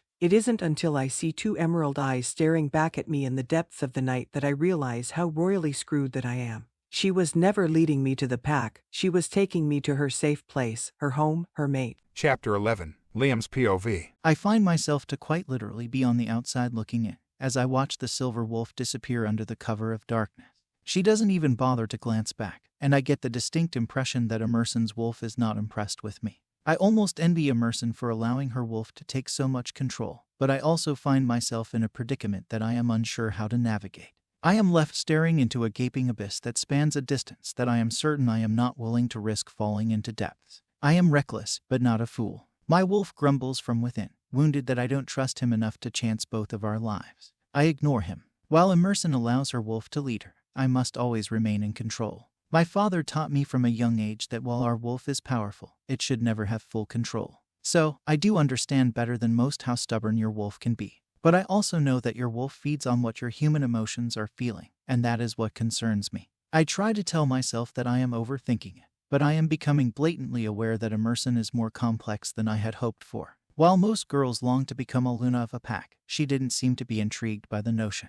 She was hiding something, and I got the feeling that it wasn't just from me. In fact, I wasn't sure that she actually realized it herself yet. However, her wolf was certainly sure of one thing. She was not interested in me. Which meant one thing. I had a lot of work to do to convince Emerson that I am worthy. My mother's words ring true. Women are special kinds of creatures. You must learn to speak our language if you want to truly capture our hearts. And I was determined to have Emerson. I needed her more than she could imagine. I needed this union to work. It had to. I had a responsibility to my people, and I was willing to fight to make her realize that I was serious. The crunch of the leaves on the other side of the ravine pull me from my thoughts as I see a group of wolves approaching through the brush. I recognize her gorgeous blue eyes instantly, and relief washes over me as I realize she hasn't left me to my own devices. I glance at the other two wolves that are by her side and immediately realize that she has brought the firing squad with her. My two favorite hosts, Maverick and Callum. I can't speak through their pack link, but I can imagine the amount of shit-talking the two of them are sharing on my behalf. I am going to hear about this later, I grumble to myself. Emerson's blue eyes are full of apology as she nods her head to my left. I direct my attention the direction she nods. In the distance, I can see the glint of the moon on the jagged rocks that protrude from the inside of the ravine, almost forming a makeshift bridge to cross. I nod my head in understanding and break into a run towards my saving grace. My wolf is angry. I have humiliated him. I make a mental note to myself to try and make amends when I can, but I know that he is going to make this harder than necessary. He is as stubborn as a mule, but I must remain in control. It is my duty as alpha heir. I make it to the natural crossing with ease, but I would be a liar if I denied that I wasn't looking forward to making the trek across the ravine. I may be a large man, but there is something terrifying to me about falling to my death. I almost laugh internally as my wolf growls at me in warning. Calm down, old friend. I won't embarrass you further, I say to him in my mind. He doesn't reply with words, but I feel his satisfaction wash over me as I take a deep breath before allowing my paws to settle on the rocks that are separating me from certain death. I count to 3 in my head before nearly running across the makeshift bridge. I have never been more grateful for the feel of the mud seeping through the creases in my paws as my feet graze the land. Emerson and the others stand side by side, as if they are watching a live comedy act unfold before them. I can see the amusement clearly dancing in each of their eyes as they watch me walk like a new calf. Maverick's wolf snorts, invoking Callum to nearly fall over, howling with laughter. My legs quiver without my permission, and I can feel my wolf's anger growing once more. Stupid heights. This is not how I envisioned this night going. I hear a deep growl of warning, and it takes me a moment to realize that Emerson is defending me. Both of the boys cease their shenanigans, and I get the distinct impression that neither of them want to mess with Emerson or her wolf. Maybe there is some hope after all, I think to myself. Maverick's ears perk as he hears a howl in the distance, signaling that the run is coming to an end, and I have never been more thankful. They seem to be having a conversation through their link as I wait, looking like a stray dog that they have taken pity on. Maverick takes a step towards me, looking me in the eyes almost as if warning me before he and Callum turn to run towards the pack. Emerson's silver wolf stands waiting patiently for me to begin the journey back. I wish that I could speak to her more than anything in this moment, but I remind myself that we will have time for that. For now, the silence between us is almost needed. I need time to get my thoughts together, to understand who she is better. I want her to realize that I don't just want her, I need her. I must have a Luna for my pack, and unfortunately time is of the essence. But as my mind wanders, I am left questioning whether she is willing to make the sacrifice that it requires. Can't she sense that I am trying? Or is there something that I have missed? As we approach the clearing in the forest that began this adventure, I feel a pang of relief. I can't wait to get some rest and try again tomorrow. But as I start to shift to my human form, I hear the swoosh of Emerson shifting behind me. I turn to see her magnificent body shimmering in the moon's light, swallowing hard before my eyes land on her face. She looks worried, and something tells me that I am not going to like what happens next. She half smiles as she says, "So I did a thing." I kind of feel bad for it now, but what's done is done. I may have got even for my dollhouse. I instantly realized that my night was just getting better and better. I picked up my pace, going towards where I left my clothing. Nothing. I sighed to myself before allowing myself to shift into my human form. I guess I deserved that, I say with a hint of annoyance. Where are they? Her blue eyes look down as she mumbles, "In the pond you got the worms from." I don't know what possesses me, but I erupt in laughter. I underestimated you. She smiles with a sly grin. Most people do. She leans down, allowing me to truly appreciate all of her assets, grabbing her shawl. Her cheeks flush a bright red as she offers it to me. "Maybe you could use this to get into the pack house." I laugh as I look at the see-through fabric. No, I'll take my punishment like a man, bare-assed and hands-free. No sense in backing down now. Emerson burst into laughter as she watched me turn, walking towards the pack house. "Wait for me," she says as she quickly slides into her dress and picks up her shoes. I don't want to miss this. And she was right. She didn't want to miss this because I was a lot of things but not shy. If I was going to have to do this in front of an entire pack, I was going to do it with confidence and style. I was going to make this girl realize that I wasn't just a guy afraid of heights, but rather a man with a plan. And my plan was to make her realize that I was full of surprises. Chapter 12, Callum's POV. I have to force myself to follow Maverick as we head towards the sound of our alpha's howl, leaving Emerson once again. Maverick will no doubt have questions for me when we are in the safety of our human form, but I don't even know how to explain what happened tonight. In one instant, I was heading to join the pack when suddenly I felt my wolf pulling me in another direction. I normally would have steered him in the right direction, but his determination piqued my interest. Standing in the open field, staring into the depths of her ocean blue eyes, I knew we were both playing with fire. But yet there we were, both of us lead to one another by the very creatures that consumed us. I wanted to talk to her, to ask her what she was doing, but in that moment all I could do was gape at the amazing creature before me. Her silver wolf was one of the most beautiful beings that I had ever laid my eyes upon. Her blue eyes even more inviting against the stark contrast of her glistening fur. But I could see it in her eyes, confusion and realization all at once. My wolf didn't hesitate before bridging the gap between us and laying his head protectively on hers. I felt her wolf tense slightly before relaxing and nuzzling against my neck with the slightest whimper escaping her muzzle. We stayed that way for what felt like a lifetime and only a moment at the same time, before we both heard the snap of a branch nearby. I felt her reluctantly pull away from me, a pang of hurt yet understanding creeping in. We could not do this, no matter how much we both seemed to want it. She was promised to another. Damn it, Liam. Where was he? Was he the wolf approaching in the darkness? No, it was worse. I caught Maverick's scent almost as quickly as the thought crossed my mind. My best friend's eyes filled with anger as he directed a growl towards me, baring his teeth near centimeters from my face. I deserved this, I had thought to myself. He warned me, but what surprised me was the silver wolf that pushed between us as she snapped her muzzle dangerously close to Maverick's. She was taking a risk that I did not wish for her to take. If this became violent, Maverick would be bound to tell his father. I whimpered behind her, begging her to calm down in my wolf form. I won't be the reason that she is banished from her family. I won't hurt her in that way. Maverick and Emerson stared into the depths of one another's eyes for a moment longer than necessary before both slowly backing away. Maverick hesitated, contemplating his word choice, before he asked through the link, I see Liam can't keep up with our pack. Let's go get him before anything stupid happens. I understood what he was doing immediately and played my part, wanting to protect Emerson from the wrath of her father. Yes, your sister is quite the runner, poor guy didn't have a chance. Emerson's wolf grumbled before she reluctantly replied, boys, always thinking they can outrun us girls. I can't help he can't jump.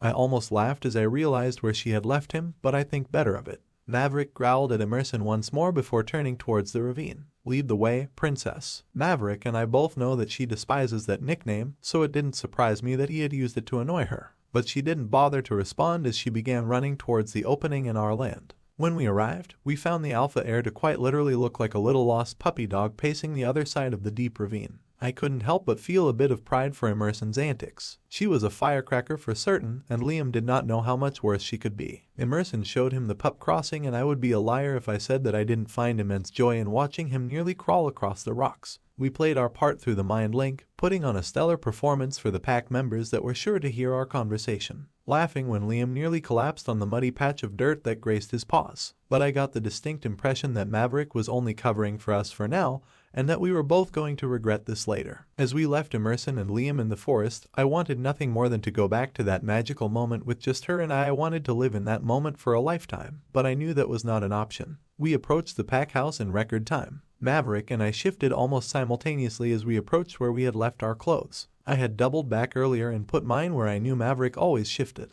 At the time, it had been a good idea to cover my ass, literally and figuratively. I was ready for the onslaught, but instead I was met with something I was unaccustomed to, silence. Maverick grabbed his clothes with anger apparent in his every action, pulling his clothes on without even a simple word. I wasn't sure what he had seen in the forest, but I knew that finding us alone was enough to anger him. I had to know how bad this was going to be for Emerson, so I swallowed hard, allowing the slightest bit of courage I had left from the full moon's power to lead me as I asked, "Are you going to mention this to your father?" Maverick huffed with disbelief as he pulled his jacket on.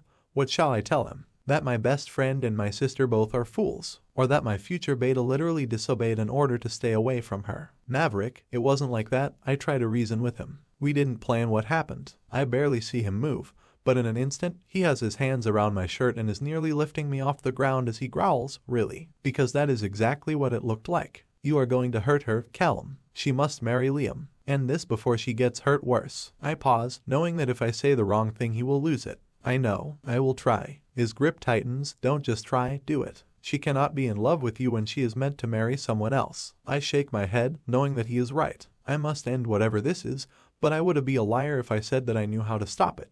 Do what must be done. Tonight, Maverick says coldly as he lowers me back down before turning to walk away. Oh, and one more thing, if you ever disobey me again I will personally banish you from our pack. I can't have a beta that I don't trust. I knew that he was right, and I understood where he was coming from, but I wasn't sure that he understood what he was asking of me. Emerson was never a fling or a quest. She was the very first person I saw when my eyes opened every morning, and the last one that I thought about before I went to sleep. She was the air to my lungs and the reason for my existence. Denying her felt like denying my own soul. But he was right. I was only hurting her by allowing this to continue. Because in the grand scheme of things, I was never going to be good enough for her. She was meant to be a Luna and I could never offer her that. As I walked towards the pack house, defeated by life and love, I knew what I had to do. But love is all about sacrifice, and I would give anything, including my own life, for Emerson O'Connor to have all that she deserved in life. And tonight I was blatantly aware that I was not good enough for the girl that I would always love. Tonight, I was the one that would break her heart.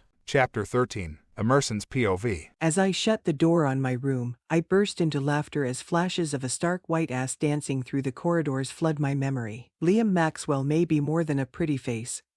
And a nice body after all, I think to myself smiling. But as I get ready for a shower to wash the night's run away, my mind drifts to another. Callum, what the hell happened tonight? Why can't I just do what has to be done? Liam isn't a bad man, in fact he seems to be quite the opposite, yet I am dreaming of another. I feel like the worst kind of person right now, but I can't deny my true feelings. I can't stop what began before I even truly knew what it was. Love shouldn't be so complicated, I think to myself. An abrupt knock on the door pulls me from my wandering thoughts. I glance around my room looking for something to throw on, since the dress I wore tonight is already placed in the wash bin. Just a sec, I say through the door as I throw on a gown and robe quickly. I open the door unsure of who I am expecting, but shocked when I see Callum's green eyes anxiously looking at me. Can we talk? I hesitate for a moment, glancing in the darkened corridor to see if anyone has seen him come. Sure, you want me to get dressed and come downstairs. No, could I come in? I won't stay long, but I have to talk to you. Tonight. Worry is apparent on his face, and I can't help but feel a flutter in my stomach of uneasiness as I open the door. Come in, I say nervously. Callum's eyes scan my robe, pausing at the gap at the top of my breasts, sucking in a sharp breath. I can't help but smirk as I watch him coming undone. He stammers, "Gah, this is going to be so much more complicated with you dressed like that." I don't know what possesses me, maybe the thrill of the full moon, or the fact that we are alone in my room, but I tug at the knot that holds my robe closed. I allow it to fall to my shoulders, revealing the low-cut gown beneath it, a smile spreading from the corner of my lips as I innocently flutter my lashes and ask, "Is this better?" "Emerson, I need you to listen," he tries again. I step closer to him, noting the quickening of his breath as I softly place my hand on his chest. I immediately feel a shock of every sense of my body. I feel the smooth ridges of his chest muscle beneath the tips of my fingers, inviting me to explore further. I hear the sharp intake of his breath as his heartbeat thumps in a perfect cadence with mine. I see his eyes full of uncertainty as he stares back into my soul. I know why he is here. I am not a foolish girl. But I don't care, not tonight. Tonight, I don't want to think. I want to live. I want to feel this exact feeling over and over again. Tomorrow, I will deal with the fallout. My voice quivers a bit as I say, I don't want to listen. I know and I don't care. Don't deny me this. Please, he almost begs as I lean closer to his lips. I don't want to hurt you. So don't, I say simply, knowing that it is anything but. His lips quiver as he leans his head against mine, my skin feeling the prickle of his touch, before he allows his lips to barely graze mine. He pulls back, clearly fighting a war within himself. But tomorrow, he barely whispers. I don't want to talk. I don't want to reason. I need him more than he can imagine, and right now that is all that matters. For tonight, I'm yours. This is a bad idea, Emerson, he pleads. But it didn't feel like it right now. It feels like the first good idea I have ever had. His lips beckon to mine as I lean close, pulling his face towards mine, kissing him with a fierce passion that I have never felt before. His mouth is warm and so inviting as his hands find the small of my back, pulling me closer. I force myself to pull back, replying breathlessly, "Then tell me to stop." His green eyes search mine with a passionate fire dancing in their depths, and if I can't, then don't, I say as my hand slides to the buttons on his shirt, tugging gently as I keep my gaze level with his. Just let me love you. He groans as his hands slide from my waist to the curve of my ass, before he lifts me, wrapping my legs around him, as he walks towards the bed. No, Emerson, let me love you, because if it's only for tonight, I don't want you to ever forget it. I feel the hard length of his body against mine, and I know that I shouldn't be doing this, but for now all I want is more. More of him. More of this moment that I never want to end. He gently lays me on the bed as he allows his hand to trail the curve of the top of my gown before he pauses. Are you sure you want to do this? I slide my arms from the confines of the robe that was still draped across them and lean up, grabbing the collar of his shirt, pulling him to me once more. I want this and so much more. But for tonight I will take what I can have. His eyes darken as he allows himself to relinquish control and let go of his reservations. He kisses me with such depth I am almost afraid of getting lost in this moment for an eternity. He pulls himself away from my lips, finding my neck once more, and it is all I can do not to allow a moan to escape. His hands caress my body gently as they make their way to the hem of my gown, pulling it up so that it only partially covers my breasts. The black lace underwear I wore to match my dress is the only thing separating him from me as he leans down towards the aching spot between my legs, driving me wild, as he gently kisses the fabric. I am so close to coming undone and he has barely touched me. His eyes are full of heated passion as he locks his gaze with mine. For tonight, I'm yours, he whispers as he slides one hand beneath the fabric that separates me from him, while he gently slides his other hand between the warmth of my legs and gently touches me in a way that no man has ever touched me before. He groans as I lift my body to meet his hand, trying my best to suppress the gasp that escapes as his fingers find a melodic rhythm between my legs. I can feel the eruption of satisfaction on the brink when I suddenly feel the warmth of his mouth on my clit. I can't contain the excitement as he allows his tongue to replace the rhythm of his fingers. I feel the explosion of euphoria envelope my body at the exact moment I hear Callum quietly moan to himself, leaning his head against my legs. Did you just? I start to question breathlessly when I see the obvious look of satisfaction cross his face. I couldn't help it. I have never wanted to please anyone like that so bad. He almost looks embarrassed, but I can't help but be turned on even more. I wanted to make you happy, I say, almost pouting.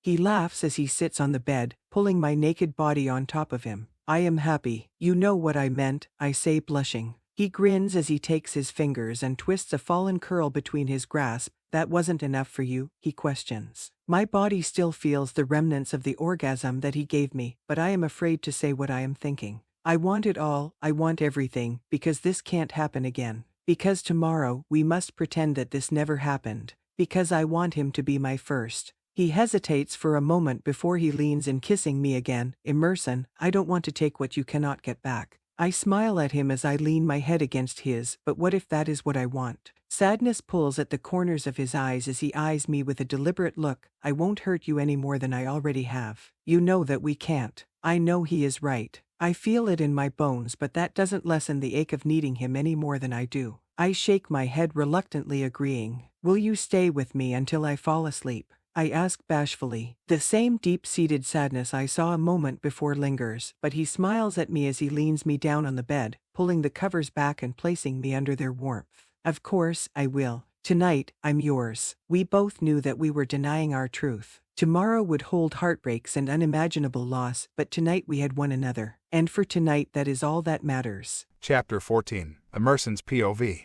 I fall asleep wrapped in the safety of Callum's arms with my head laid upon his chest. The thump of his beating heart lulls me to sleep, and for the first time in my life I feel whole. I don't allow myself to worry about the consequences of the night. I just enjoy the moment for what it is. Beautiful. Callum's lips grace my temple somewhere in the wee hours of the morning before the house becomes aflutter with life. I feel his eyes upon me and force myself to stay still, pretending to still be asleep. He whispers under the cover of darkness, I love you, Emerson. My heart skips a beat at the sound of his confession, but there is such a deep sadness in his tone that I know that this is his goodbye. I want to ask him to stay, but there is a part of me that knows I can't. Last night wasn't a mistake, but it was foolish. Callum knew that no matter how much we wanted to change our circumstances, we could not. I listen as the door closes gently behind him before allowing the dam to break free and the tears to fall upon my pillow. I want to run after him, to stop him, to tell him we can run away and make our own pack, but I am not brave enough. I have to accept my fate, to realize that sometimes love is just not enough. Hours later, I lay staring at the ceiling, feeling more broken than I have ever felt.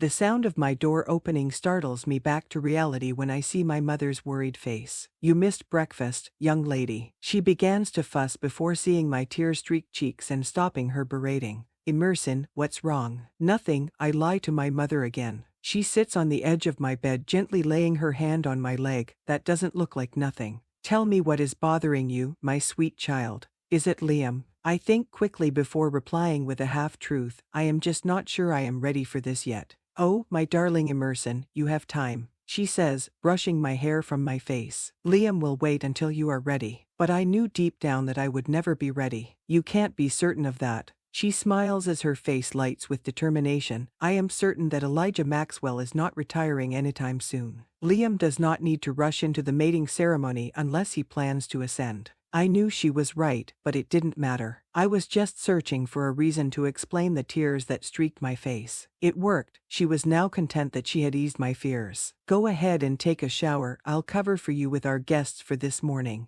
The hot water will help with the red eyes, she says with a knowing smile. I hug her neck tightly before getting up from the bed and heading to the shower. Emerson, I hear my mother's voice from behind me. Yeah, I ask. You know that you can tell me anything, right? she says with a worry crease across her beautiful face. Of course, I lie. She looks at me with a studious look as she lifts herself from the bed before turning to leave. Okay, she says, sighing. I wait for the door to latch shut behind her before allowing a heavy sigh to escape my pursed lips. I can't continue to lie to her, she knows me too well. Eventually, my lies will catch up with me. The steam pouring from the hot shower entices me in, instantly easing the tension in my taut body. I don't rush to wash the night away, because I can still feel the trail of Callum's mouth upon my skin. Because even though the water won't steal the memory of what happened between us, it almost feels like I am being forced to wash Callum from my life, and the thought of that is nearly unbearable. Tears threaten to escape once more, but I remind myself that we both knew it was only for the night. I am the daughter of the Alpha. I am strong enough to face this, because I don't have a choice. Callum will forever hold a piece of my heart, but we must face our truth. I am not his, and he is not mine. I am Liam's. Liam.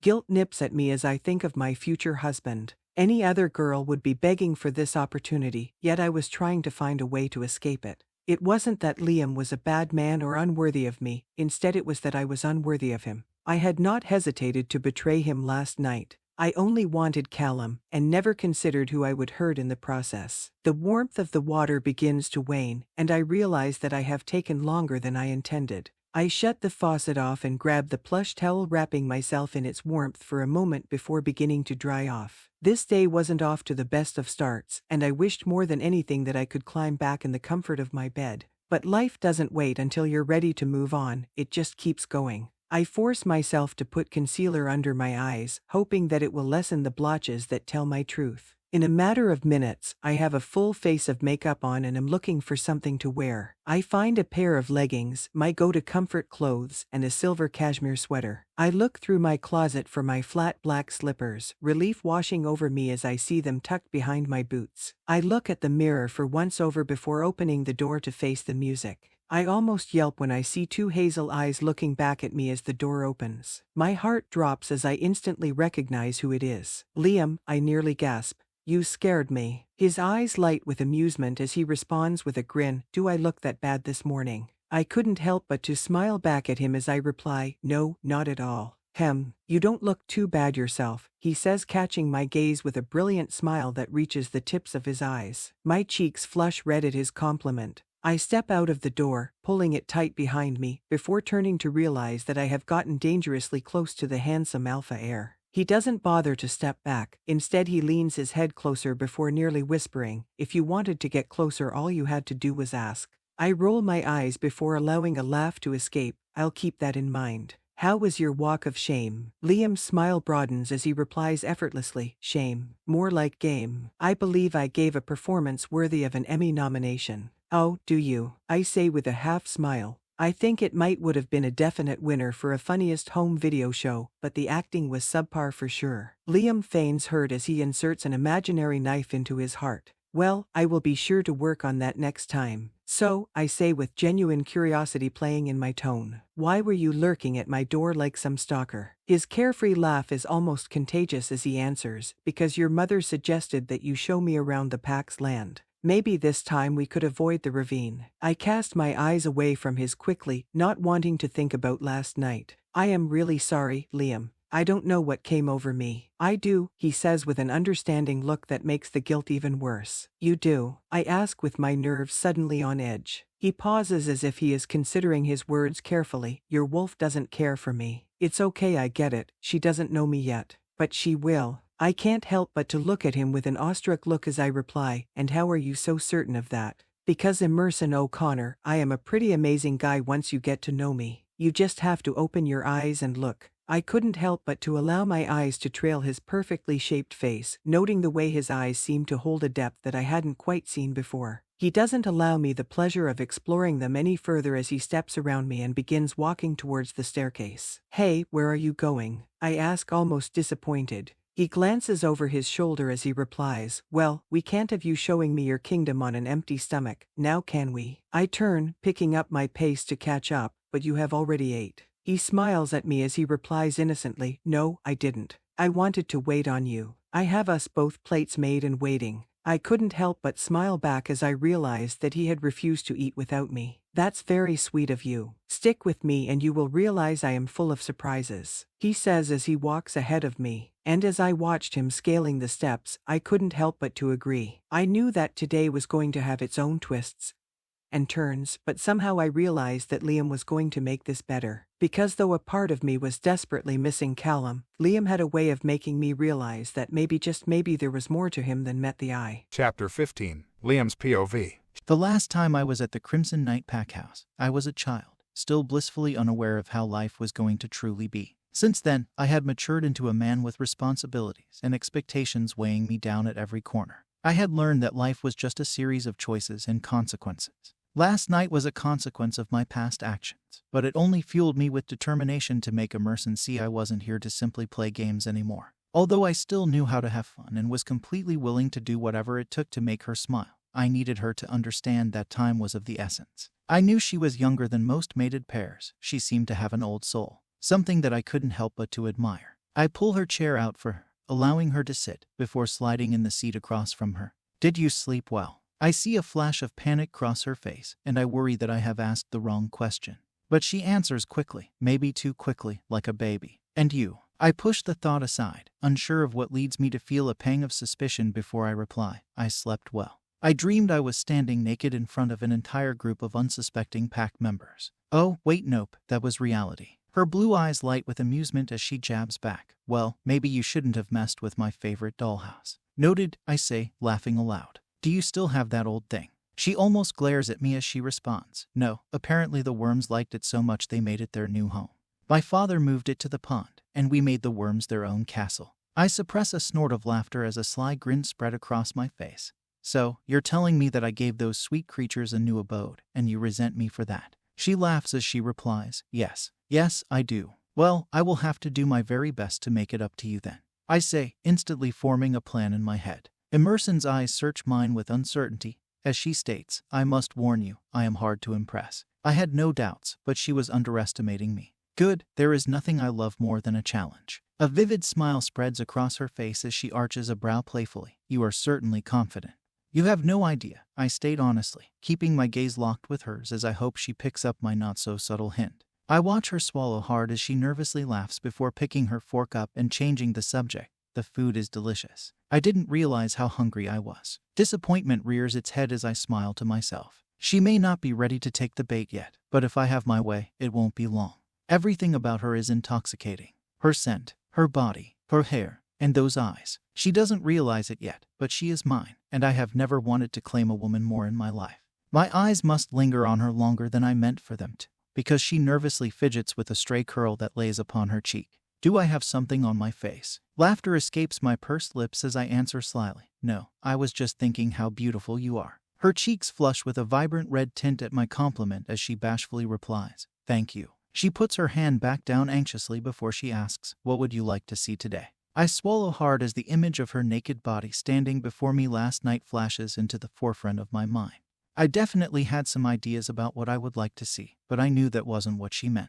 I clear my throat, pulling my thoughts back to the reality of the situation.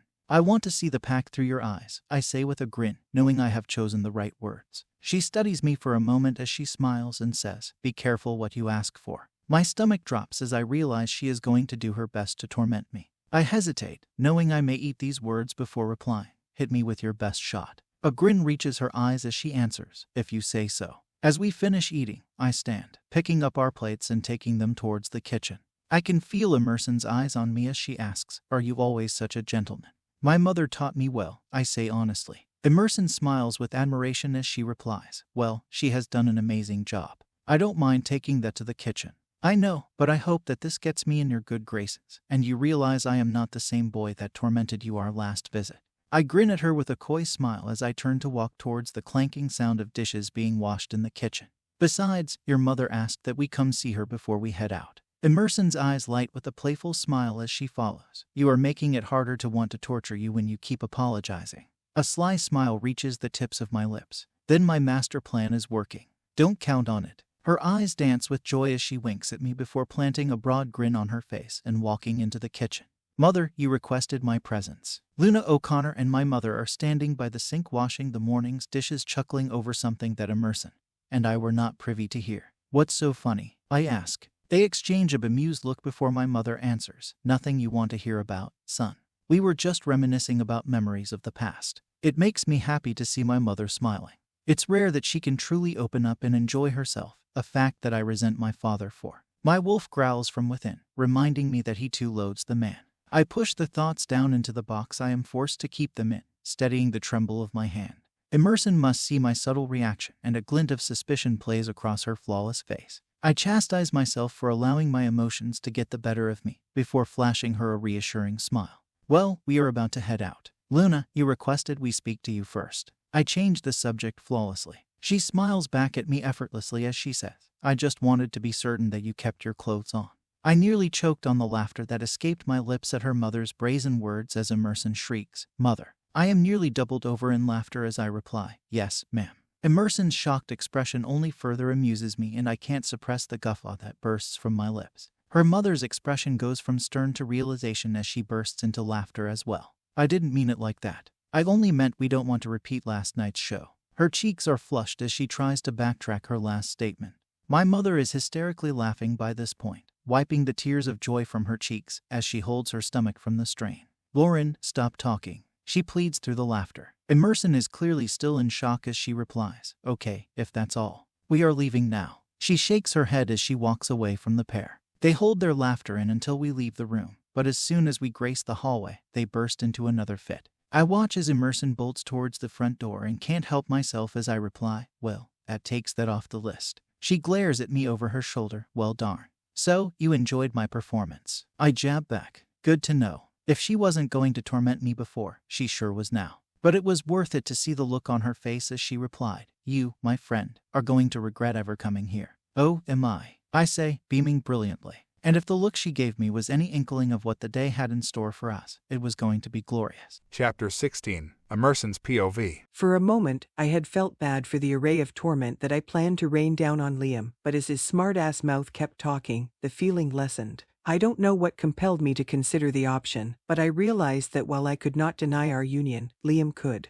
If I showed him just what kind of girl he would be marrying, he may decide to actually search for his fated mate. It wasn't a fail-proof plan, but it was a plan, and I was more determined than most to make it happen. I knew just the place to start. The small stone cottage held the adorable little terrors of our pack, and though I loved spending time with them, I knew Maverick loathed it. He was convinced that the pups were the very picture of evil in a precious child's body. It always made me laugh to watch him try to outmaneuver their playful antics to tease him. Yes, it felt like the perfect place to start my day with the unsuspecting alpha heir. As we approached the gray cobblestone fence, I could hear their infectious laughter from within the walls of the cottage. I could instantly feel the tension of my frustrations easing as we opened the creaking door, pulling their attention to their unexpected guests. I immediately heard their shrieks of joy as they realized that it was me. Alea, our current beta's granddaughter, was the first to wrap her tiny arms around my waist as she purred, You came to see us, and you brought a friend. I couldn't help but to smile back at her as I leaned down, patting her beautiful blonde hair gently. Of course I came to see my favorite pups. I had to show my friend, Liam, how fun you all are. I winked at Liam as I whispered under my breath, Welcome to our own little madhouse. Liam doesn't miss a beat as he smiles back slyly, Game, set, match. Watch this. He doesn't hesitate as he walks to the front of the room and whispers in Aurora's, the teacher, ear. She looks at me with a surprised look as she nods in reply to his question. I have no idea what he is doing, but I find myself intrigued. He raises his hand high in the air and whistles loudly, getting the excited students' attention. So, I heard that you pups like to hear stories, is that right? The pups erupted in cheerful glee, shaking their tiny heads in excitement. Liam smiled as he continued, Well, that's great because I have the perfect story to tell you. Why don't we all come sit in a circle, and I will tell you a story that I am sure you have never heard before. The pups look to Aurora for permission as she nods her head and replies, A new story, how exciting. Let's get in our listening circle, quickly and quietly. The children do as they are told, with a few students lolling behind and having to be rallied to the circle, before Liam takes his place in the center. He towers over their tiny frames, but somehow he looks like a natural in his own element. He grins broadly as he begins. There was once a boy, not much older than some of you, that loved any kind of creepy crawly bug, snakes, and even lizards. The boys in the group smiled widely as they leaned forward, hanging on his every word, while the girls snarled their faces in disgust. I smiled, wondering where the story was going to lead. Liam continued, but he had a secret that he could tell no one. He could talk to the creatures that he loved so much. The students all gasped as he continued. So one day he was simply minding his own business as he walked by a tiny little pond when he heard the faintest sound from the brush. He tiptoed to the edge of the water, searching for the whimpering creature he had heard only moments before, and he found a mother and father worm both desperately trying to figure out where to raise their innocent little babies. I roll my eyes, instantly realizing where this story is going now, but still quite impressed despite myself. Liam winks at me as he continues. So the boy could not just allow these heartbroken parents to raise their little ones in filth, and he devised a plan. There was the perfect home just waiting for them in a room in the house. All he had to do was move them into the house and all their problems would be fixed. The pups are hanging on his every word as he leans down and says with a feigned sadness, but there was only one problem. The class whispers back, what? The perfect house for the worms and their family was owned by an evil little girl who despised the worms. So the boy decided that he must do what had to be done, and he moved those worms into the girl's room. She huffed and she puffed, but even the girl could not deny that the worms needed the home more than she did, and that day the girl's heart grew 3 sizes. Because she asked her father to move it to the pond, so that the innocent family worms could always have a safe place to live. And that is how the dollhouse by the pond got there. The pups erupted in questions,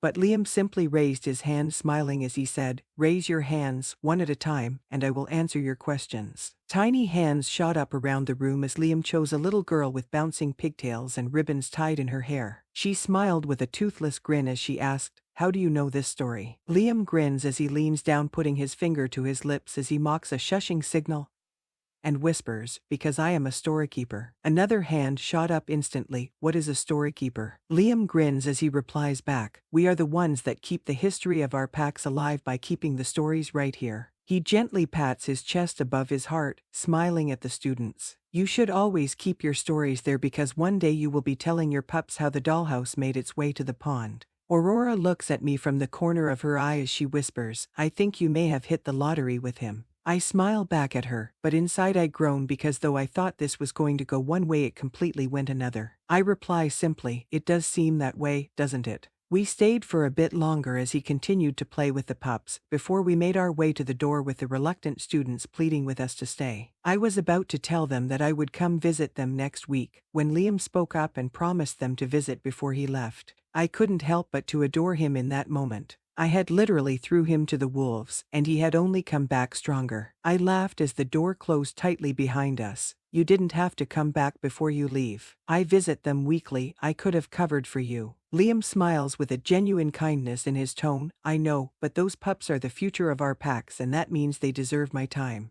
That is why I visit our pups weekly as well. I told you, I am full of surprises." I laugh as I answer honestly, "Yes, you are." "So, how do you feel about horses?" "You have horses. We are wolves," he says confused, as I grin back at me. "While that is true, there is something fascinating about them. I love to ride. We could go see them if you want." "Lead the way," he says with a perfect grin. "I have never actually rode one." "Well, we can remedy that," I say, smiling, knowing that this may actually go my way. As we head towards the stables, I hear Maverick's booming laughter from behind us as he runs to catch up to us. He is in his sweats, and it is obvious that he has been training this morning. He smiles at the both of us before asking, "Have you seen Callum?" I hesitate, not wanting to lie to my brother, but thankfully Liam replies, "No, your sister has been showing me the grounds. We just spent the last few hours entertaining pups." Maverick eyes light with amusement as he answers, "Emerson, are you trying to torment the poor guy?" Yes,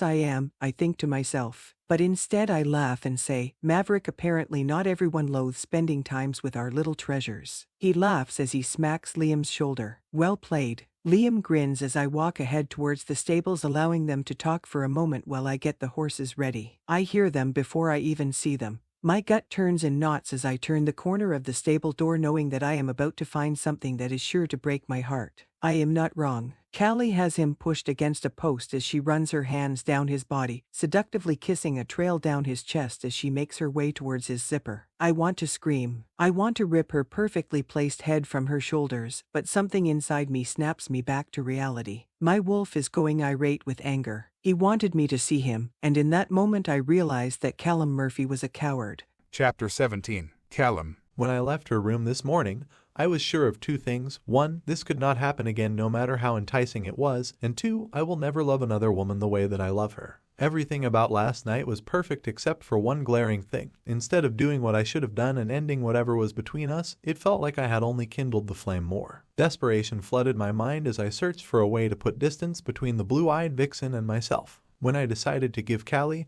Malibu Barbie, a call, it wasn't my most refined moment, but I knew. I knew that when Emerson saw me with her that she would understand that no matter what I really wanted, last night could never happen again. I knew that Callie was a cheap shot, but I never denied I could be an ass, and she served my purpose. But what I did not expect is for Emerson to play her part so well when she stumbled into the stables and found us in a compromising position. I didn't expect her flawless smile to literally take my breath away as she hid the hurt in her eyes with perfect execution, and simply said, "I see you brought the trash back. Congratulations, Callum, you've made your point." I felt the jolt of instant regret as I followed her towards the door. Emerson, wait. She didn't miss a beat as she turned on her heels walking towards the door where Liam was approaching talking to Maverick. She feigned a smile as she directed her attention to Maverick and replied, "Your friend is in the stables with the jackass, I mean Callie." Liam looked between the both of us as realization seemed to roll over his face. I saw the anger flaring as he glared in my direction, before turning on his heels to walk towards the house. Emerson's blue eyes flashed with panic as she ran after him. Maverick stared at me with disgust as he growled, "Are you fucking kidding?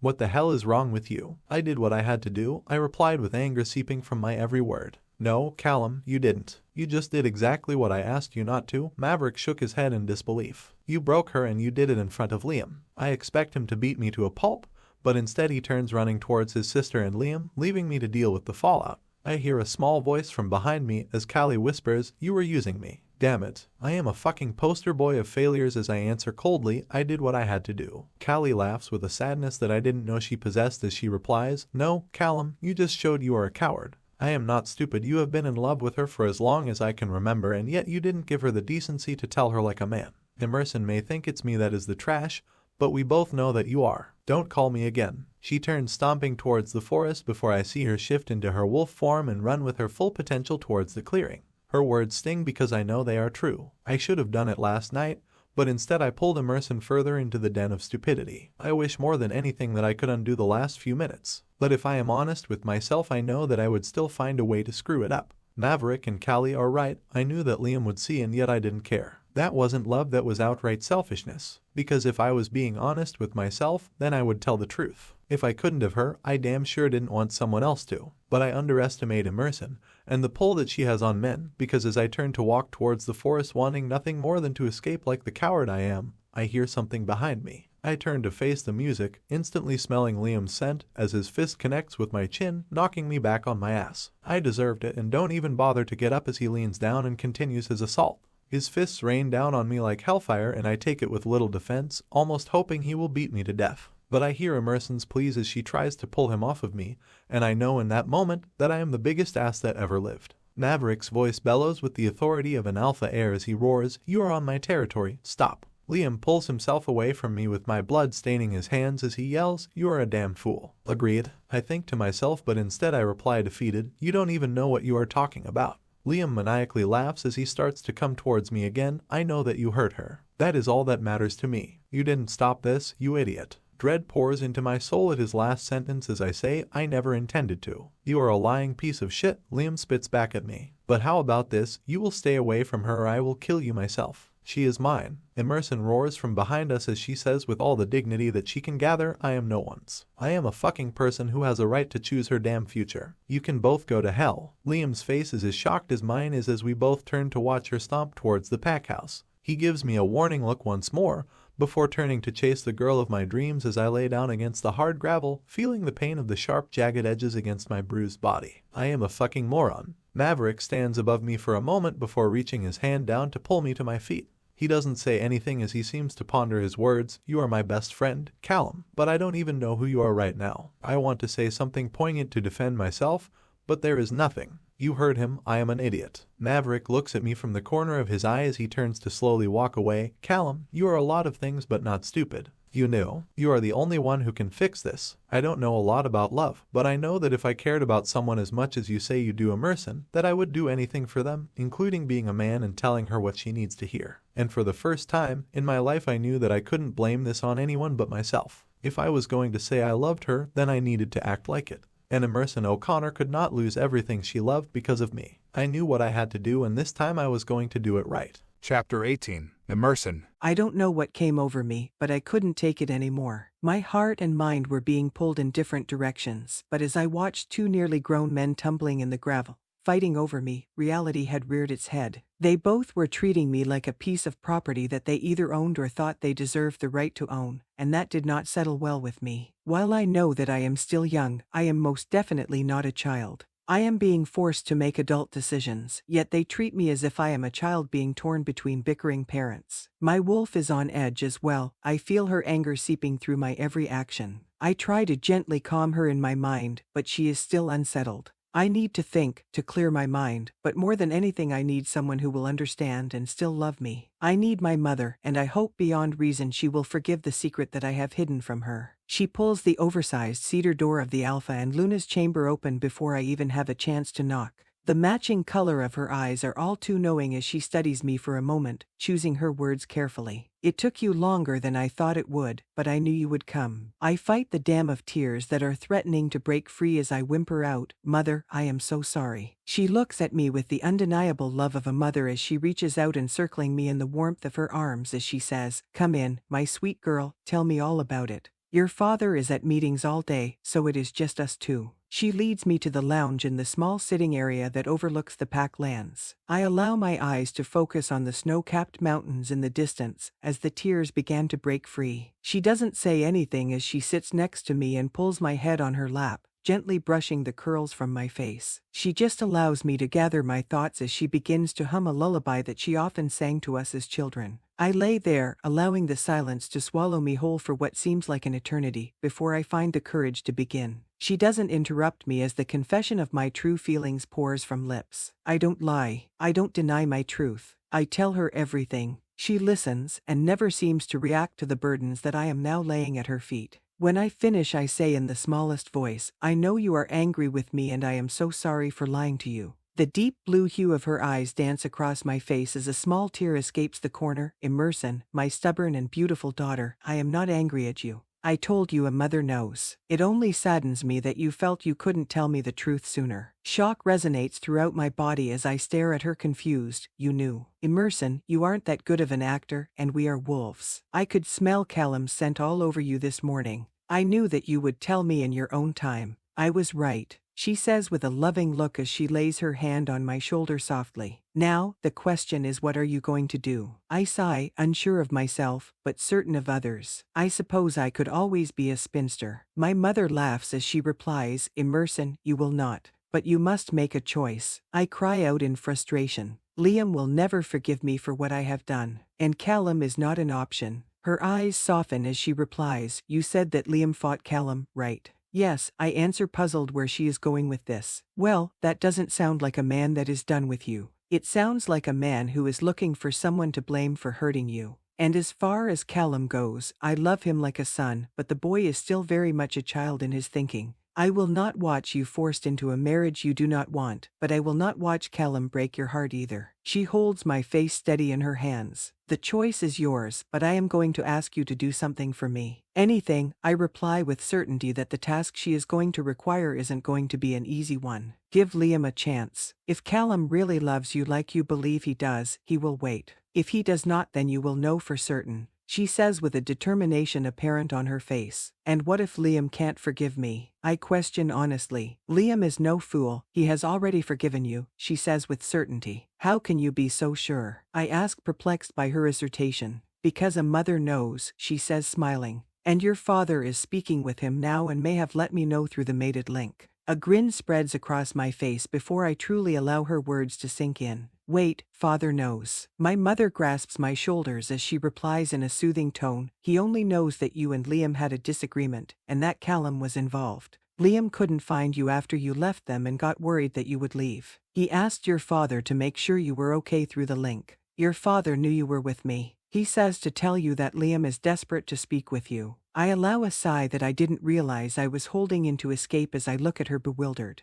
Why would he forgive me? You'll have to ask him yourself. He requests that you meet him by the stables. He says to tell you that he was promised a horse ride. She smiles with a knowing look before she continues, give him a chance to show you who he really is. I force a smile on my face as she wipes the tears from my cheek, I promise. That is all I ask, she says, still holding her hands upon my face. And if you decide you can't marry him, your father and I will support your decision. I told you before, but I will tell you again, you are our daughter first, and we love you no matter what you decide. I feel a wave of relief washing over me as I argue, but the agreement was made long ago, I would be giving them cause for war. Hush, she says as she puts her finger on my lips. You let us worry about that, we have been doing this a long time, Emerson. Have a little faith in us. Now, go and see what adventures await you. I swallow hard as I shake my head in agreement and walk towards the door before pausing. Mother. Yes. Her eyes look at me questioningly. Thank you, I say simply. For what? She looks bewildered as she asks. For always being my shelter in the storm and loving me no matter what. I give her an appreciative look. Her blue eyes tear up as she replies with adoration, Emerson, my love, it is my greatest joy to call you my own. No matter who you choose, you make sure that they feel the same way. I smile as I turn to leave her, knowing that no matter what happens, I am loved. Somehow that is all that I need to find the courage to push myself towards the stables to face Liam. I don't know what to expect, but I know that no matter what I intend to keep my promise to my mother. Callum has given me no reason to believe that he can change, and right now my anger at him blurs the lines. I won't deny I love him, but my mother is right. Liam deserves a chance, and for the first time I am willing to give it to him. Chapter 19. Liam. I hear the creak of the packhouse doors opening as she emerges from within its depths, relief washing the tension from my body. The curls on her head are a bit disheveled, her makeup smeared, and her eyes red, giving me the distinct impression of realizing she has been crying. A pang of guilt nips at me and my wolf growls within, upset that we played a part in her pain. I make a promise to myself to never be the reason for her tears again. She feigns an awkward smile as she approaches. So, I heard you wanted to ride horses. I consider apologizing for my behavior, but something tells me that she needs some time. I do, I say, smiling. A grateful grin spreads across her face as she leads me to the stalls of the two largest horses in the barn. These are my favorites, Bonnie and Clyde. I swallow hard looking at their sheer size, before replying in a small voice, are they all so big? She nods her head towards what looks to be a miniature version of the beast she is lovingly stroking. She genuinely laughs as she replies, well, we have a pony for the pups to ride, if that's more your speed. I shake my head, knowing that if I sat on that poor creature, he would surely collapse. No, I'll be fine, I say, more to reassure myself than anything. They are just so big. She grins as she begins to get the saddles and tack ready. I promise we will take it easy. I won't torment you anymore. I give her a disappointed look as I reply, really. It would be a shame if you just started being nice to me. I don't even know how to handle that. She looks at me for a moment, hesitating as she answers, I suppose you are right. I could always put you on our bronc. I laugh as I answer, what's that? Let's just say you may never walk the same, she says, slyly grinning. I'll stick with this guy, I say, smiling at the large horse that she has prepared for me as he snorts in my face. You and I are going to be friends, right? The horse grunts as he takes a step towards me. I try to suppress the yelp that threatens to escape, but it comes out more like a schoolgirl's yip. Emerson bursts into laughter as she says, I see that your animal talking skills don't quite make it to horses. Huh. I laugh as I reply slyly, apparently not. She gently touches the horse's snout, gently rubbing up and down between his eyes as she whispers against his cheek, Clyde, be kind to our friend. The horse nuzzles his head against her in an obvious sign of adoration as she hands me the rein and points to the stirrups. Just put your left foot in there and throw your other leg across his back, and whatever you do, don't let go of the rein. Beggars can't be choosers, I remind myself as I force myself to follow her directions to the best of my ability. I nearly throw myself across the horse's back but catch myself holding onto the saddle and reins for dear life. This is much higher than I expected, and as history has shown, I despise heights. Emerson tries to hide the amusement clearly playing on her features as she replies, okay, loosen the reins just a bit. She spends the next few minutes explaining how to stop and go, and how to turn the horse in the direction I want to go. Before it is all said and done, I am convinced that this is how I die, but I keep my face as calm as possible, hoping she doesn't see the fear that is threatening to swallow me whole. When we finally make our way from the barn, she keeps her promise and takes it slow. She stays by my side on Bonnie, while Clyde seems to match her horse's pace. It takes me a bit to begin to relax, but surprisingly I begin to enjoy myself. We follow a path through the pack lands that the horses seem to know better than we do. I find myself lost in the beauty of their land as I hear a sigh from beside me. I glance at Emerson through the corner of my eyes as I watch her tilt her head back as she allows a breeze to wash over her. Her curls feather in the wind, and I see the most subtle, genuine smile wash over her face. I can't help but be intrigued by her beauty and have to remind myself not to stare. We don't talk. We just ride in silence, and I can see why this is one of her favorite things to do. It is the very picture of serenity. The sound of rushing water echoes ahead of us as I hear Emerson speak up. Do you want to stop for a bit before we go back? We can let the horses drink and we can sit on the bank. This is one of the most beautiful places you will ever see. As we approach the small creek, my mouth falls open in awe as I look around at the scene laid out before us. There are snow-capped mountains in the distance covered by the most vivid colors of the trees changing upon them.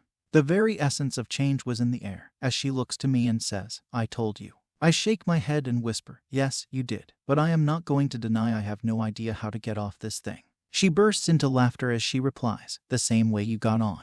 After a debacle of watching me nearly tumble from the saddle, I finally find my feet on solid ground. I laugh as I realize I am walking with the gait of a man who has never rode a horse before. I nearly stumble to the ground as I sit, allowing my legs to adjust to their normal sitting position before turning my attention to the beautiful woman before me. She is staring off into the distance when she says quietly, I owe you an apology. I don't hesitate to answer back. No, you don't. Emerson, I am not a fool. You are a beautiful woman. It doesn't surprise me that I am not the only one that has noticed. She looks at me with a puzzled look as she asks, you aren't angry? I want to reach out and touch her cheek, but I decide better of it as I answer honestly. I am angry that he hurt you, but I would be an idiot if I said I didn't understand. Do you love him? I know the answer already. I seen it the moment that she came out of the stables. The realization had hit me like a ton of bricks. She hesitates as she casts her eyes downward. Yes, I do. I ponder her admission for a moment before I get the courage to ask, do you want me to leave? I will not force your hand in marriage, and if he makes you happy, then that's all that matters. I see her weighing my words before she turns, locking her gaze with mine. I love him. I won't deny it, but I made a vow to give you a chance. I have not done that. So, I have a question for you as well. Ask. I state with curiosity. Are you willing to take a risk on me, knowing that I am in love with someone else? She asks with a quiet voice. I don't think twice as I reply. I am willing to make you realize that what you and Callum have is not the kind of love that I have to offer. She looks at me confused as I continue. The kind of love I have to offer is the type that will last a lifetime and more. It won't hurt you like he has. It will cherish you and treat you like the woman you are. I'm not just willing to take a risk on you, Emerson O'Connor. I am willing to prove my love to you every single day for the rest of our lives. Can Callum offer you that? She doesn't answer immediately, but I can see that I have struck a nerve as she replies, I don't know. The wind whips her hair around her face as she turns her face away, hurt marring her features. I reach my hand out and touch her chin, directing her attention back to me as I answer, then he doesn't deserve you. And you do? She asks honestly. I damn sure want to prove that I do, so give me a chance. If you don't feel the start of something beautiful by the time that I leave, then I make a promise to deny our union myself. I hold her gaze as she leans into my hand and shakes her head in agreement. Let's try, she whispers. That's all I ask, I state honestly. I know that I need this to work for so many reasons, but as I look into her desperate blue eyes, the responsibilities fade away. I don't just want this to work because of that anymore. I want it to work because there is something about this girl that drives me mad. She may not know it yet, but she is going to love me, because despite myself I am beginning to fall in love with her. Chapter 20. Emerson. There is something invigorating about the cool breeze that washes over me as I feel the horse beneath me swaying gently down the trail. Liam doesn't force me to fill the void with awkward conversation as we make our way back to the stables. His question left me with a lot to ponder, and I get the sense that he knows that the silence will give me the space to think. I don't want to admit it to myself, but I know that his words hold some truth. Callum made it blatantly clear that he is not ready to grow up. I wanted to give him an excuse, but honestly could find none. He knew what he was doing when he called Callie, yet he didn't stop himself. He chose to continue knowing that it would hurt me, and that felt almost unforgivable. Liam wasn't just offering to forgive me. He was offering to love me. I would have to be insane not to see the stark difference between the two, yet I still found myself at an emotional war. The only thing I was certain of was that I made a promise to both my mother and Liam that I intended to keep. He deserved a chance, and I was going to give it to him. We approached the stables, drawing my attention back to the task at hand. I feel Liam's eyes on me as I dismount with ease, turning to him to take his reins. He laughs as he nervously looks around, muttering, "Oh, great, this again." I effortlessly laugh as I look around, knowing that he is making sure no one will be the wiser to his less than stellar dismount. "The coast is clear," I say, chuckling. He grins as he hands the reins to me before holding onto the saddle horn for dear life and nearly tumbling from atop the horse. I can't contain the laughter that escapes my pursed lips as he begins to walk next to me. He is bow-legged and awkward, but somehow still acutely attractive. I haven't taken the time to fully appreciate how handsome the alpha heir is. His jet black hair is tousled a bit from being under the riding helmet, but he still looks like he could appear on the cover of a teen magazine as the next heartthrob. I allow my eyes to trail his face, noticing the slightest hint of a scar beneath his right eye. His eyes are a honey-colored hazel, unique and inviting.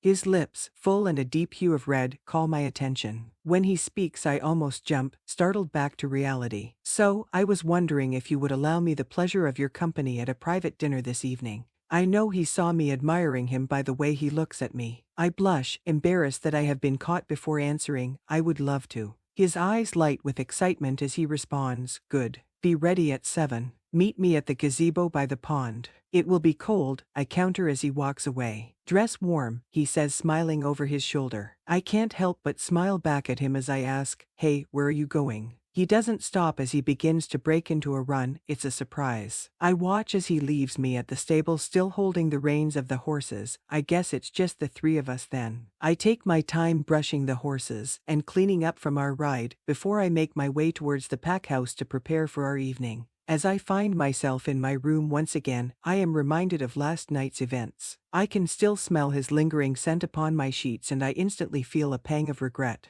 I am ripping the sheets from the bed before I consider it any further. I toss them in the laundry basket and cover them with yesterday's laundry, hoping that it will mask his scent, that somehow it will ease the tension in my heart. I open the window knowing the breeze will help. I start to walk away when I hear Maverick from the courtyard below my window. At first, I don't realize that he is with anyone, but it doesn't take long to realize that he is angrily talking to someone. I lean against the edge of my wall, listening despite myself. "What are you thinking? You can't just leave," Maverick says through a raised whisper. "Be quiet, I don't want the whole damn house to know." My heart drops as I hear Callum's reply. "No, he wouldn't. I have to be mistaken." But Maverick continues, "You are a fucking idiot. This is not what I meant when I said fix it." I can see their silhouettes through the slit in my curtains as I hold my breath, afraid that they will realize I am listening. Callum doesn't hesitate to answer, "But this would fix it." "No me, no problem. So you are going to leave without so much as a goodbye. Not just to me, but to Emerson. You really are a coward." Maverick spits with anger apparent in his every word. "I think that's already been established. I am no good for anyone. It's best that I just leave," Callum says with the kind of conviction that only a desperate man possesses. My heart is breaking into a million pieces as I hang on their every word. Callum is broken, there is no denying it. But for the first time I realize that I cannot fix him. I want to more than anything, but I realize now more than ever that he has to want to himself. Maverick doesn't answer right away, but when he does his voice is filled with venom. "If you leave, don't ever come back. You will be banished from this pack." Callum's shoulders slump in defeat as he replies, "I understand." "Then go," Maverick spits with hurt apparent in his tone. "But don't call yourself a friend if you leave me to clean up the broken pieces you leave behind." Callum hesitates for a moment before I see his hand brush away a stray tear. "I don't know what else to do, Maverick." Maverick's voice softens as he puts his hand on his best friend's shoulder and says, "You stay. You allow her to choose. But you don't make this harder for her. She deserves better than that, and I know you know that."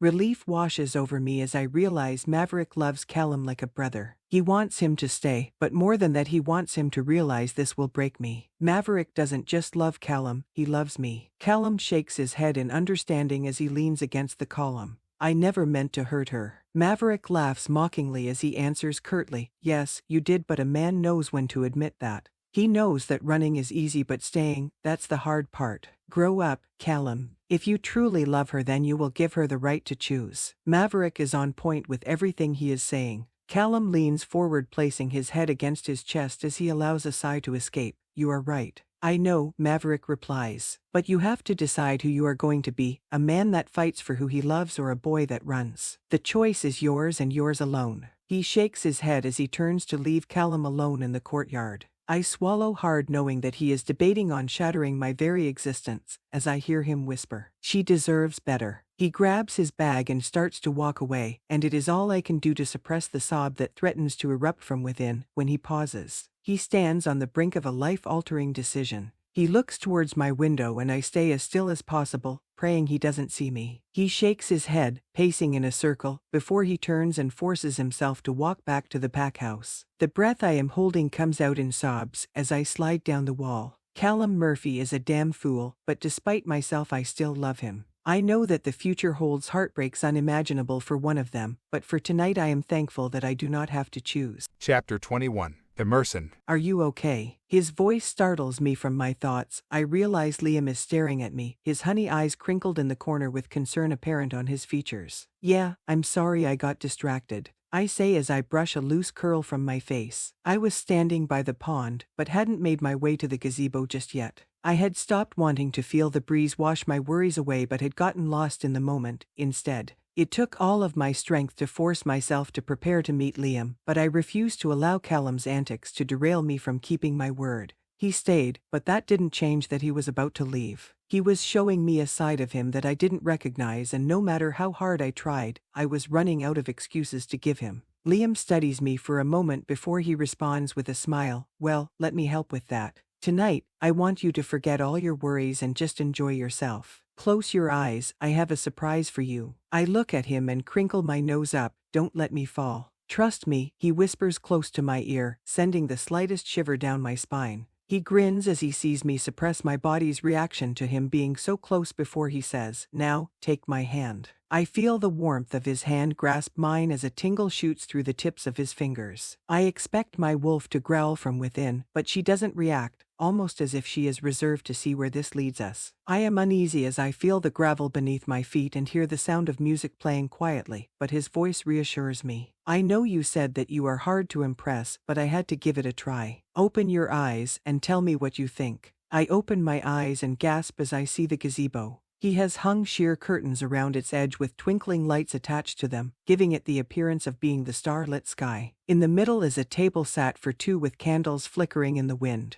I allow my gaze to take in its beauty before turning my attention to Liam. How did you do this in just a few short hours? I say with shock still apparent in my tone. He smiles as he whispers, I may have asked for some help, but you haven't seen the best part yet. There is more, I exclaim. He smiles as he tugs my hand gently past the table and pulls the curtain back. I don't know whether to laugh or cry when my eyes fall upon the most beautiful replica of the dollhouse he had ruined when we were children. My eyes well with tears as I lean down and delicately touch the side, memories flooding back of the joy that its predecessor had given me. How did you do this? I ask with an awestruck look. It's perfect. Liam casts his eyes downward as he smiles and says, laughing slightly, I have been busy. The paint may still be damp though. I laugh like a child on Christmas morning as he continues, I didn't know that it meant so much to you, but I wanted you to know how sorry I was. I had never had someone do something so thoughtful for me, and I couldn't help but to be impressed. You are something else, I whisper. What's that I hear? Is the stubborn Emerson O'Connor giving me a compliment? He says, grinning broadly. I can't stop the smile that spreads across my face. I suppose I am. There are actual miracles, he says as he nods his head to the table. Are you hungry? Always, I say laughing. He keeps his hand in mine as he pulls me towards the table. Then let's eat. I can't help but feel a pang of sadness when he lets go of my hand, pulling my chair out for me, before sitting across from me. I can't help myself and keep looking at the dollhouse as we begin to eat. Liam is full of surprises, but this feels different. This feels like a kindness that he didn't have to do, and somehow it makes my emotions even more clouded. I force myself to focus on the plate of food, as Liam leans forward on his elbow and says, You look beautiful tonight. I bashfully smile at him, still not used to being complimented so blatantly. You don't look too bad yourself. 2 compliments. Be careful, Emerson. If you keep this up, I might get the impression that you are actually impressed, he says with a big grin planted on his handsome face. I smile as I play with the peas on my plate, and what if I am? Then I would have say I have achieved what I was told was impossible, Liam says. I laugh as I lift my gaze to his, noting the way his eyes sparkle in the twinkling lights. Apparently, I was wrong. Liam feigns shock as he mocks. Could I get that on recording? Absolutely not, I say grinning. Because that is a rare occasion, my friend. I'm always right. He laughs as he counters, well, you were wrong about me. I flutter my lashes gently as I arch a brow playfully. Is that a fact? Yes, he says with a look of longing in his eyes that can't be denied. I smile, knowing I am playing with fire, but genuinely enjoying myself. Well, I guess you will just have to prove it. His eyes dance across my face as he responds confidently, I told you, every day. I feel the pull of my wolf as she whines from within, and I am unsure of what she wants. She doesn't speak to me in my human form. Instead, she expects me to use my instinct, something I am not as accustomed to as I would like to be. I stand feeling the urge to move. Liam looks at me questioningly. Everything okay? I smile, more to reassure myself than him. My wolf is restless, but she is stubborn and doesn't just tell me what she wants. Liam grins. You are still young. It comes with time and experience. It doesn't surprise me that your wolf is as stubborn as you are, though. I laugh. Can we walk? Maybe it will settle her. Sure, he says as he gets up to follow me. My wolf is still unsettled, but she calms a bit as the fresh air fills our lungs. She is a relentless creature that feeds on my every emotion, and I am so lost in what I am actually feeling that I refuse to allow her to take the reins. But as we walk, I know that is what she is after. She wants to be free. Liam must understand, or his wolf must be calling to him as well, because as we approach the opening beyond the pond, he turns to me and smiles broadly. Okay, no ravine this time. Are you sure? I say in a small voice. Yes, he says stubbornly. My wolf feels it too. I deny him too often. Let's run. I smile at him as I lay my coat down and start to undress quickly. The cool breeze washes over me like a wave and I hold my breath for a moment, allowing it to pass. I feel Liam's eyes upon me, but my wolf is ready and I don't even hesitate for a moment as I begin to run. I feel the rush of the wind as it whips against my body, the tingling of anticipation nipping at my heels. Liam is by my side, and as I allow my wolf to take control, I realize that she is just as confused as I am. Because she doesn't leave Liam this time. She stops and stares the mahogany wolf, allowing herself to be drawn to him. She sniffs his wolf gently before she nips playfully at his ear. I don't fight it. She is me, and I am her. And in this moment I realize she is giving me the freedom to choose as well. She is not refusing him, she is accepting him. Our hearts beat as one and are torn between two. Chapter 22. Callum. I am sitting on the brink of my windowsill, overlooking the pond, when I hear the distinct sound of Emerson's wolf howling. My wolf grumbles from within, wanting to join her, but I silence him. I know that she is with Liam, and though every part of my mind, body, and soul want to fight it, I am acutely aware of the fact that I pushed her to him. My wolf is angry with me, and rightfully so. My knuckles clench the trim tightly as I force him into submission. Not tonight, old friend. He growls but relinquishes his grasp on me, leaving me to suffer alone. It had only been a few hours ago that I had been determined to run, leaving this place forever. But as I looked forlornly out the window, I knew that it would have been the biggest mistake of my life. While I loved Emerson, she wouldn't be all that I would lose if I had gone through with my plan. They were the only family I had left, and I had almost risked losing them in a rush to judgment. Bad judgment. When my parents had died unexpectedly, I had lost all sense of who I was, and they had been there the entire time, loving me through it. Maverick was right. She deserved more than what I had been willing to give. Not just now, but for months. I had done nothing but push her away and then suddenly expected her to be willing to sacrifice everything for me. I was a fool, and now I was reaping what I had sown. Emerson deserved the best, and right now I realized I hadn't offered her that. I make a vow to myself to fix what I have broken, not only for them, but for me. I didn't want to be a boy trapped in a man's body any longer. I wanted to show them that there was more to me than the broken shell of a person I had become. I knew that not only did I need to make amends with Emerson, but others as well. Maverick was my best friend, and I had treated him as if he was disposable. Callie, the O'Connors, and even Liam deserved better than what I had given. None of which were going to be easy. I pulled my phone from my pocket and texted Callie. I am an ass. You deserve better. You don't have to respond. I won't message again. It wasn't much, but it was a start. I forced myself to grab my coat, knowing where I would find Maverick. I dreaded this conversation, but knew I owed him an apology and hoped he would forgive me. I head to the outdoor fireplace, knowing he will likely be sitting there taking in the night's air. Panic nearly swallows me whole when I see him, but I push myself to face the consequences of my actions. He doesn't even turn around as he says with a low grumble, "You stayed." I swallow my pride as I answer, "Yeah, luckily I have a friend who talked some sense into me." Maverick turns his head and eyes me with a concentrated look. "What do you want, Callum?" "I want to apologize. I am an idiot," I say honestly. "But you were right, I need to face this head on. I can't keep running from my problems." "Is that all?" Maverick asks, turning his attention back to the fire coldly. "Maverick, I really am sorry," I say, unsure of what I am supposed to do to convince him. "Then prove it," he says as he cuts me a dirty look from the corner of his eye. "Words are cheap, Callum, actions are not." "How?" I say as I hear the undeniable laughter from behind me. My stomach drops as I realize Emerson and Liam are walking back to the pack house together. Maverick stands and whispers under his breath, "It's now or never." I know he is right, but I find myself at a loss for words as Emerson's eyes fall upon us. She instinctually tugs her hair behind her ears, and I feel a pang of guilt for the pain I have caused her. Liam's eyes flash with anger as he starts to walk briskly towards me.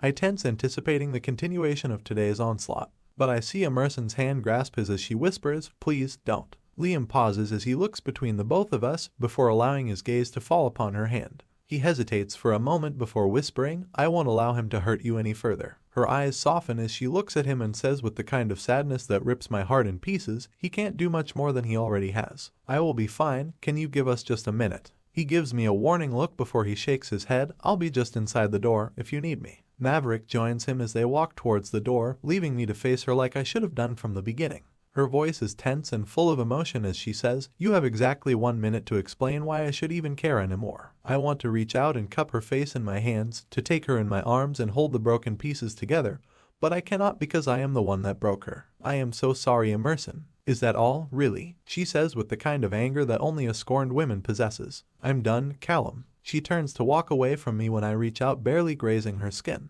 I feel the shock of her skin against the tips of my fingers, and I am certain she feels it too, because she turns with anger clearly playing in the depths of her eyes. "Don't touch me again. You gave up that right the moment you laid hands on another woman less than a day later." I throw my hands up in surrender as I plead with her, "Wait. You are right. Please let me explain." She is torn between walking away and staying, but she doesn't move. I continue, "Emerson, I am still learning how to do this, but I'm trying. I love you, I do, but I panicked. I thought that if I hurt you bad enough that you would never forgive me, and that you could do what you had to do. So, you hurt me so you could help me," she says in disbelief. "Wow, Callum, you are a special kind of stupid. This wasn't going how I intended for it to." "No, that's not what I meant." "Damn it, Emerson." "Damn me," she says with scorching anger. "No, damn you, Callum." She starts to walk away when the words tumble from my mouth unfiltered. "I was afraid, okay. I thought if I did something to push you away that I wouldn't get hurt anymore. I thought that if I made you realize how much of a fuck-up I really am,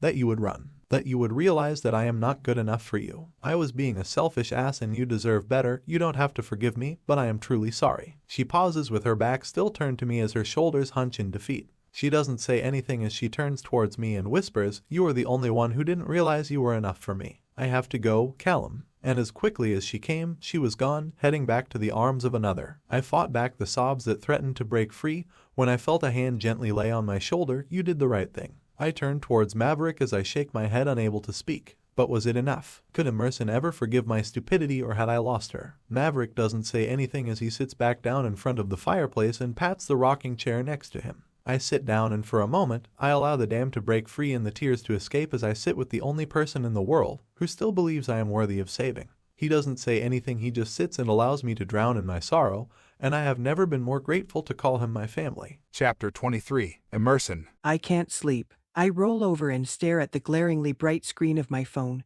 wincing as I focus on the time. 4 a.m. I groan as I flip the bedside lamp switch on, allowing the light to fill my room, before throwing the blanket above my head and growling. I should just get up, but I don't. Liam walked me to my room nearly 6 hours ago, leaving me with the sweetest kiss upon my cheek. I knew he wanted more, but he didn't push me, knowing that I was as fragile as the vase that sat upon the table in the hallway. He was a gentleman, that was for certain. But as I lay, tossing about in my bed, my mind was filled with too many thoughts to rest. Callum's admission weighs heavy on my heart, while I realize that Liam has done nothing to warrant an apology. They are the very epitome of opposites, and yet I find myself to clearly have feelings for both of them. Callum was reckless, but deep down he had a good heart. He was just a bit bent from what life had given him. He had a lot of growing up to do, but I got the feeling that he was trying to change. His apology wasn't perfect, but it was honest, and that is all I really wanted. I wanted him to admit that he hadn't just fallen prey to the vindictive plan, but orchestrated it himself. I wanted him to be a man. And for the first time, he had done that. But Liam was different. He had given me no reason to believe he was being anything but honest. He wasn't trying to play games. He simply wanted me for me. He knew what to say and do to make me realize what I would be giving up if I didn't choose him. He was gentle, kind, and the type of man that any woman would be fortunate to call their own. My phone vibrates in my hand, startling me back to reality as I glance to see who would be messaging me at such an hour. My heartbeat quickens when I see the text from Callum. Callum, I saw a light on in your room. Going for a run, couldn't sleep either. Are you okay? I hesitate, knowing that I should be giving us the distance that we desperately need, but reply before I think too much of it. Me, I'm fine. How do you know I am alone? I need space. My heart races as the dots on the screen blink as he types his response. Leave him alone, I warn myself, but when my phone vibrates again I don't make myself ignore it. Callum, if you can't sleep because of what I have done, then just know I will do whatever it takes to prove to you that I am sorry. Even if that means space. I will never forgive myself for hurting you. I want to reply with an angered response, but I am too tired to fight. So I simply respond with the truth. Me, I need time. I gave it to you when you needed it, now it's my turn. He responds with lightning speed as I glance back at the screen. Callum, then I will give it to you. Get some rest, Emerson. I sigh as I sit my phone on the nightstand, before burrowing back under the warmth of my comforter. I clench my eyes closed, begging for the rest I desire to consume me. I must finally drift off to sleep, because when I hear the faint knock on my door the room is filled with the sun's brightest rays. I grumble under my breath as I roll over to the door and see it crack open, revealing an unexpected grinning face. Maverick smiles down at me as he teases, "Long night." I growl at him as I pull the comforter tightly over my head, firmly saying, "Go away, Mav." "Can't do that, precious," he says, pulling the cocoon of warmth away from my body as I kick and scream. Liam is only here a few more days and apparently he wants to make the most of all of them. He requests that you meet him at the sparring range. I sit up with surprise apparent in my tone. "The what?" Maverick laughs as he says, "You heard me. He says to tell you that he wants to show you the world through his eyes today. He sent you to deliver a message, and you did it." I counter, confused by his sudden change of heart towards Liam. Maverick's flawless grin spreads across his face as he responds. "He told me that he wanted to teach you some sparring techniques, and as your brother I couldn't help but to imagine that meant that somebody was going to get hurt today. My bet is that it's Liam, but I'm willing to be proven wrong." The realization of why my brother is so amused settles upon me as I shake my head. "You didn't mention that father has taught me how to spar since I was a pup. Now, why would I have done that?" he says, laughing to himself. "This is going to be so much more entertaining." I grin at him, tossing a pillow at his head that he barely dodges. "You are a jerk, Maverick." He smiles as he responds, "You could always tell him." A confidant smile spreads across my face, and I respond, "Now, where would be the fun in that?" Maverick grins. "That's my girl. Don't go easy on him, he should know that his future bride is a badass." I laugh as I point to the door, out. I have to get ready. Maverick is still smiling as he closes the door tightly behind him, leaving me to my own thoughts again. I sigh, forcing myself to get up and get dressed in proper clothes before heading down to breakfast. I don't want Liam having to wait on me for the second day in a row. I don't look like a runway model, by far, so when I walk downstairs and find myself to be quite literally eyed like a piece of candy, it unnerves me. Liam can't pull the honey hazel tint of his eyes from me as his mouth falls slightly open. I laugh nervously as I reply, "Should I have worn something else?" He snaps his mouth shut as he stammers, "Not at all, I just didn't realize that you would look so damn gorgeous to go work out with me." I stutter out, "I just threw something on." His eyes light with a devilish glint as he says, "Well, we may have to make this a habit because you look like I could just eat you." My cheeks flash red as I smack his arm playfully. "Stop that. Someone is going to hear." "Let them," he says, grinning broadly. "Speaking of eating, are you hungry?" My brow arches playfully as I consider how I answer his question. I feel like this is a trap, but yes, I am starving. Liam's eyes dance with lust as he says, "Me too."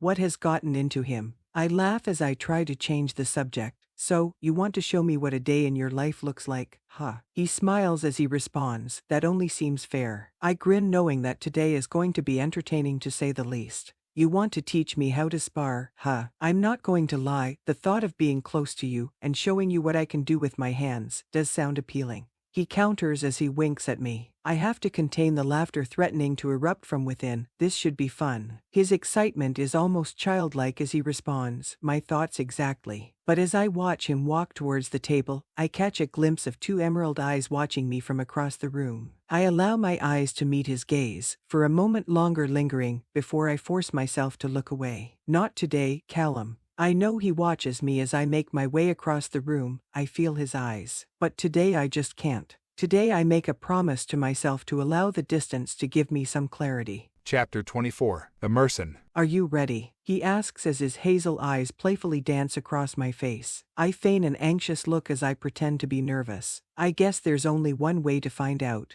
He smiles as he says, close your eyes. I feel the warmth of Liam's breath upon my neck as he whispers in my ear, so we are going to start with a little defense. If someone comes up behind you and catches you by surprise, you would be at a disadvantage. You want me at a disadvantage, I say, slyly toying with my prey. He chuckles, leaning his body closer to mine than completely necessary. I want you to be prepared for anything. I say, smiling to myself. Because all of my enemies are going to want to get this up close and personal. I hear the sound of his lips parting as he leans closer and murmurs, with a body like that, absolutely. I blush as I allow a smile to spread across my face. Stop it. I hear the rustle of feet approaching and realize that we have drawn an audience. I don't have to turn to know who is in attendance. His scent fills the air, making my every sense come to life. Liam must sense it, because I feel his body slightly tense against mine before he grits his teeth and mumbles under his breath. Apparently, someone else wants another lesson in sparring. I don't hesitate as I allow my body to press against his, distracting him. It would be a shame if you got distracted from showing me this technique. I'm rather enjoying it. Liam clears his throat, clearly surprised by my antics. I continue as I push my ass gently against his waist, knowing that Callum will see me only drives me further. Besides, if it's a show they want, then I think we should give it to them. I hear him swallow hard before he stammers out, you are killing me. Not yet, I think myself amused. He forces himself back to the task at hand and places his hands on my hips, an electric shock coursing through my body. What next? I whisper back. Okay, now I want you to take all your weight and drop it on my foot as hard as you can. He states as he tenses slightly behind me, ready for my onslaught. But won't I hurt you? I whisper playfully back. He laughs as he says, that is the point of sparring. You learn to defend yourself. I almost feel bad for what I am about to do, but this is too easy. I don't hesitate as I whisper back, like this. I move with the ease of someone who has done this maneuver more times than she can remember, as I lift my foot swiftly before putting all my weight down firmly on his. I kick my foot back quickly and grab his shoulder for leverage as I use my knee to connect with his groin. Liam's moan floats like music to my ears as he sinks to his knees, holding his family jewels as he groans out, yep, just like that. Well played. The group of onlookers burst into laughter as I stand over him and lean down, gently whispering in his ear before winking. Game, set, match. It takes him a few minutes to recover, but when he does, I can see the determination in his face. You want to play? Let's play. I smile broadly as I set my feet ready for his attack. Come at me. He chuckles back as he positions himself to come at my right side. Big mistake. I duck and roll from his grasp as he allows a carefree laugh to escape. How long have you been training? Only my whole life, I say, grinning back as I get to my feet with ease. Liam laughs as he leans forward, as if he is about to attack on the left, when he fakes and goes back to the right. I am slightly caught off guard as I feel his foot slide behind mine, causing me to tumble backward on the mat beneath me. I instantly know I have messed up and try to correct it by getting up quickly, but he grabs me from behind and loops his arm under my neck, effectively locking in a choke hold. I fight to get my feet back to solid ground, but he has his arm locked tightly beneath my chin, effectively incapacitating me. I curse under my breath before doing the only thing I can do and tapping the mat in surrender. Liam laughs carelessly as he says, checkmate. I stand and act like I am having trouble breathing as he leans down. Are you okay? I'm sorry, I didn't mean to hurt you. I lean up and connect my palm with his chest, knocking the air from his lungs as I sweep my foot beneath his legs, knocking him back to the ground. I stand above him as he sucks in sharp, short bursts of air. What's that you were saying? He grins at me before swiftly sitting up and grabbing both my ankles and jerking them forward. I hit the mat once again with abrupt force. Both of us erupt in laughter as we hear the cheers of the crowd that has gathered. Maverick's booming voice echoes as he chuckles. Okay, show's over guys, back to work. I don't bother to move as I allow my pulse to return to normal and instead I roll on my stomach and cast my eyes at Liam. So what else do you want to teach me? He grins as leans up on his elbow. I could think of a few things, he whispers. I allow a playful laugh to escape my lips as I say, oh, I'm sure I would be the one teaching you then too. Liam's eyes light with surprise as he counters, is that right? I can't help myself, because I still sense Callum's lingering scent. I lean dangerously close to Liam's lips as I gaze into his eyes and say with confidence, guess you'll have to find out. Liam chokes back a surprised laugh as his eyes dance across my face. I guess I will. He leans in so close I can feel the warmth of his breath against my lips. And I close my eyes expecting to feel his lips grace mine, when he whispers, but when I kiss you for the first time, I want to make sure you don't want it to end. I open my eyes gazing at him as he winks before pulling himself up and turning to walk towards the door. Hey, where are you going? The day has just begun, he calls back over his shoulder. I stumble to my feet, surprised by his reserve, as I run to catch up with him. I can't help but wonder what it would be like to feel his lips upon mine, and the anticipation only heightens my curiosity. Liam was making this so much more complicated than I ever imagined. Chapter 25. Liam. The sound of water rushing ahead of us makes my nerves tingle with excitement. Emerson groans from behind me as she climbs down the embankment. Where are we going? I laugh as I glance at her from the corner of my eye. You'll see. This is her territory, but Maverick assured me that this hidden gem was so perfectly hidden that Emerson had never been before. When I had asked him for advice on somewhere private to spend the day with her, away from prying eyes, he had grinned and told me the perfect place. I was pleasantly surprised that he was willing to help me, but I wasn't about to look a gift horse in the mouth. The irony wasn't beyond me that it just so happened to be at the bottom of the very ravine that Emerson had left me standing above. Climbing down into its depths wasn't on my bucket list, but I was promised it would be worth it. Emerson followed on my heels as we squeezed through the tight space between the rocks. As soon as I reached the tip of their jagged edges, it was all I could do to suppress the gasp of shock at the beauty before us. Emerson pushes her way from behind me and her mouth falls open in awe. We were standing at the bottom of the most brilliant waterfall I had ever seen.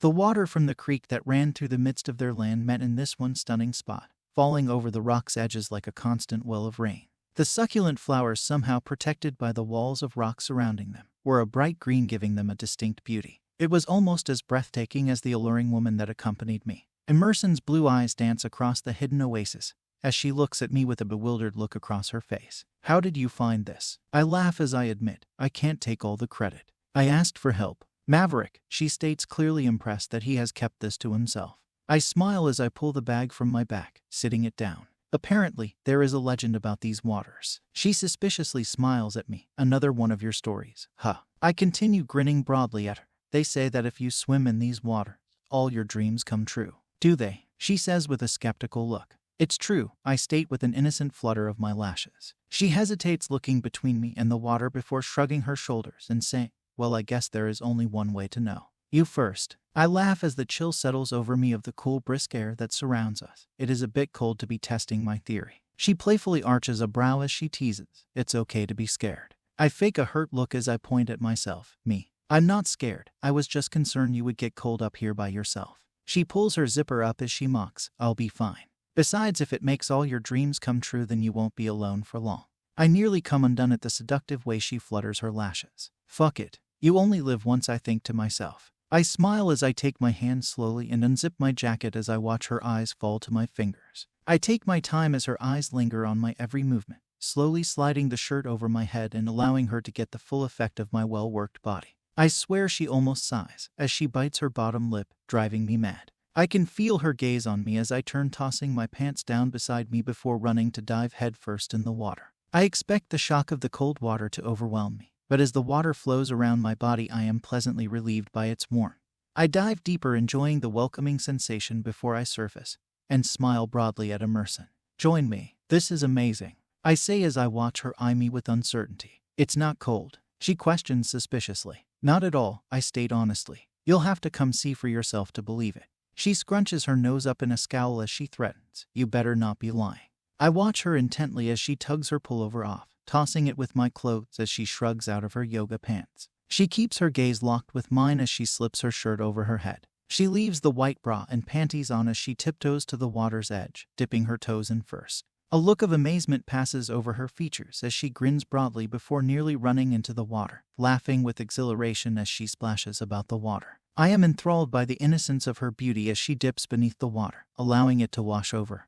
She swims dangerously close to me, popping up from beneath the water, before I feel a wave come crashing across my face. I cough as the water fills my lungs, before regaining control and tossing myself towards her. She yelps in surprise as she tries to escape my grasp, but she isn't as adept at swimming as I am. Her laughter echoes in the canyon, bouncing off the rocks. I pull her towards me, wrapping my arms tight around her so that she can't continue her assault. Her gaze darkens as looks me in the eyes, hesitation playing in their depths, before she stills. I can feel the gentle kick of her feet below the water, and she wades to stay afloat. I can smell her sweet scent lingering in the air, enticing me to pull her even closer. I pull her against me, bridging the gap that had separated us. I loosen my grip on her arms as she slides them over my neck, still unsure of herself, and whispers, "Kiss me." My heart beats rapidly in my chest, and my wolf wants to claim what is ours, but I hesitate. She wants this, but I promised I wouldn't hurt her. I was dangerously close to doing something I would regret, but as I fought the battle within myself, I feel her hand touch my cheek gently as she repeats,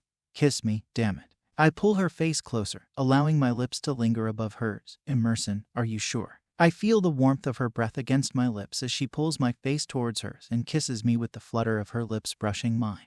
I lose all of my resolve as I allow my lips to push against hers, pushing her mouth open so that I can explore its sweetness further. I have never felt such a pull towards another woman, and her taste invigorates me. I allow my hands to fall around her hips, exploring her body like it is a new world that only I am allowed to explore. She doesn't hesitate to lean into my touch as my hands linger around her hips. She allows a whimper to escape as I bite her bottom lip gently, and it is all I can do not to scoop her up and carry her to the shore. I force myself to pull back as I gruffly mutter, "If you do that again, I make no promises that I will still be the gentleman that you believe I am." Her blue eyes flash with a dark desire as she whispers back, "Who said I was looking for a gentleman?" I arch a brow at her brazen antics as I pull her legs around me, allowing her to feel the length of my excitement before I stammer out, "I want you so bad." And as I felt her tremble in my arms, I knew that she too felt the pull of what I was feeling.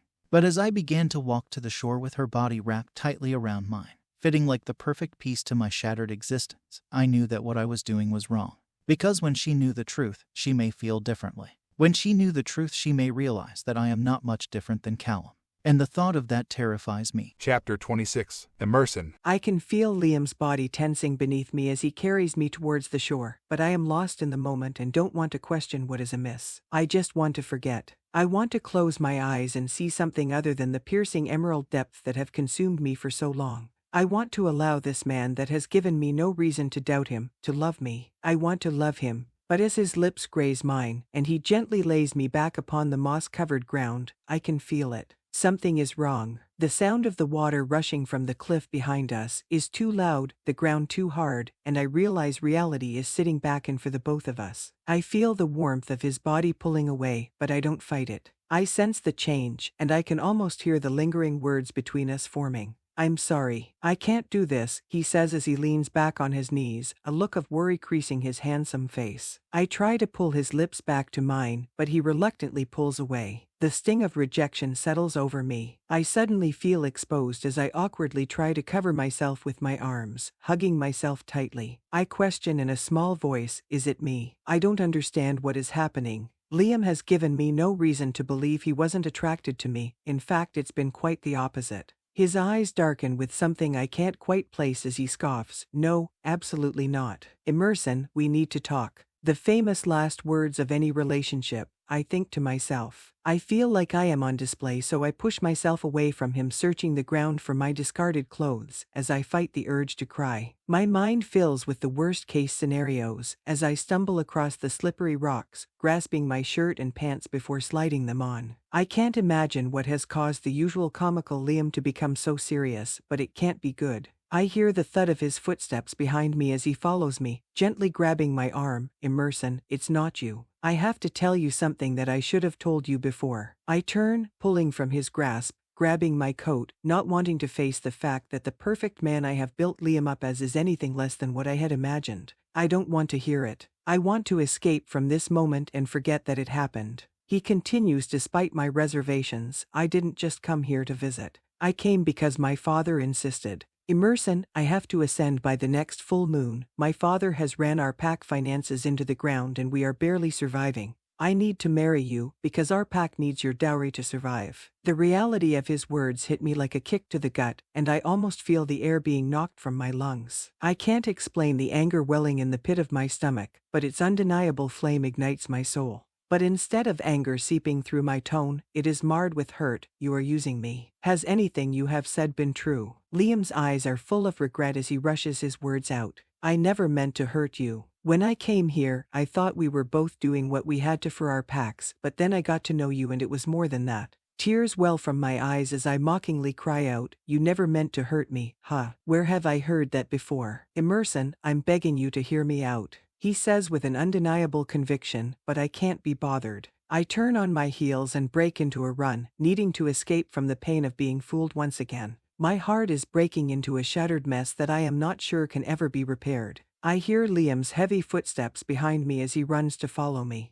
Don't do this, he pleads. I only pause to shimmy through the jagged rocks to find my escape, but it is long enough to hear him whisper, I had no choice. I want to slap him, to hurt him, like he is hurting me, but I am confined between the rock walls. I instead fight the urge to scream at him as I calmly say, we always have a choice, Liam. You chose not to tell me, to fool me into believing that you were better than Callum. But you're both the same. You're just scared little boys who don't know how to be a man and tell the truth. Liam's shoulders hunch in defeat as he states, you don't understand, my father is forcing me to do this. I angrily wipe the falling tears from my face as I curtly ask, to make me believe that you could love me. To make me believe that you would never hurt me. No, Liam, that's on you. I push myself through the opening in the wall and run with all my might. I am uncertain of where I am going, but I know that it is away from Liam. I am lost, and so confused. I can't trust my own emotions, and I feel like a volcano on the brink of eruption. This is not what I thought that love would be. I had some expectation of a fairy tale in my head. As I run without direction, I realize that is a childlike fantasy. Love is messy. Love is frightening. Love is complicated.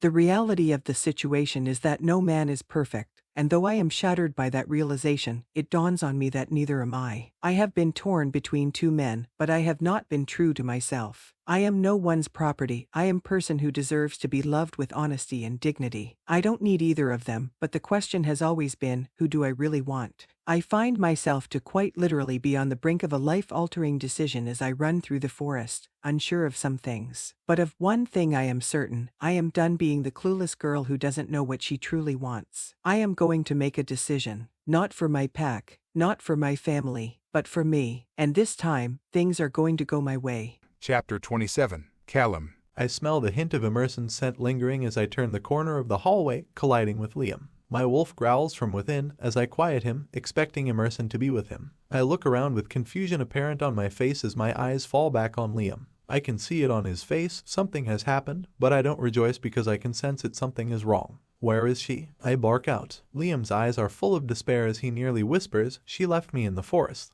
I grab the tuft of his coat, pulling him close to me as I growl, what did you do to her? Liam glares back at me, nothing worse than you have. I tighten my grip around his collar as I pull him closer. I may have let you beat my ass before, but if you have hurt her, I will rip your beating heart from your chest and feed it to her. He swallows as he lifts his hand to mine, trying to relinquish my grip. I told her the truth. What truth? I ask with anger boiling. You'll have to ask her, he says as he jerks from my grasp. I'm sure she will come running back to you any time now. My heart skips a beat at the thought, but I don't allow it to stop me. Do you know where she went? No, we were at the falls, he states with an arched brow, challenging me. Jealousy rips at my every muscle as I tense, knowing what happens at the falls. If you laid one finger on her, I growl. Liam's face contorts into a smart-ass grin as he states, what? You think I forced myself on her? Callum, I assure you that everything I did she asked for. Nope, I'm done. I grab his coat, throwing him to the hardwood floors before my fists connect with his face. I don't stop until I hear the roar of the alpha behind me. Callum, stop. I feel the sheer power of his words radiating through my body as I force myself to submit.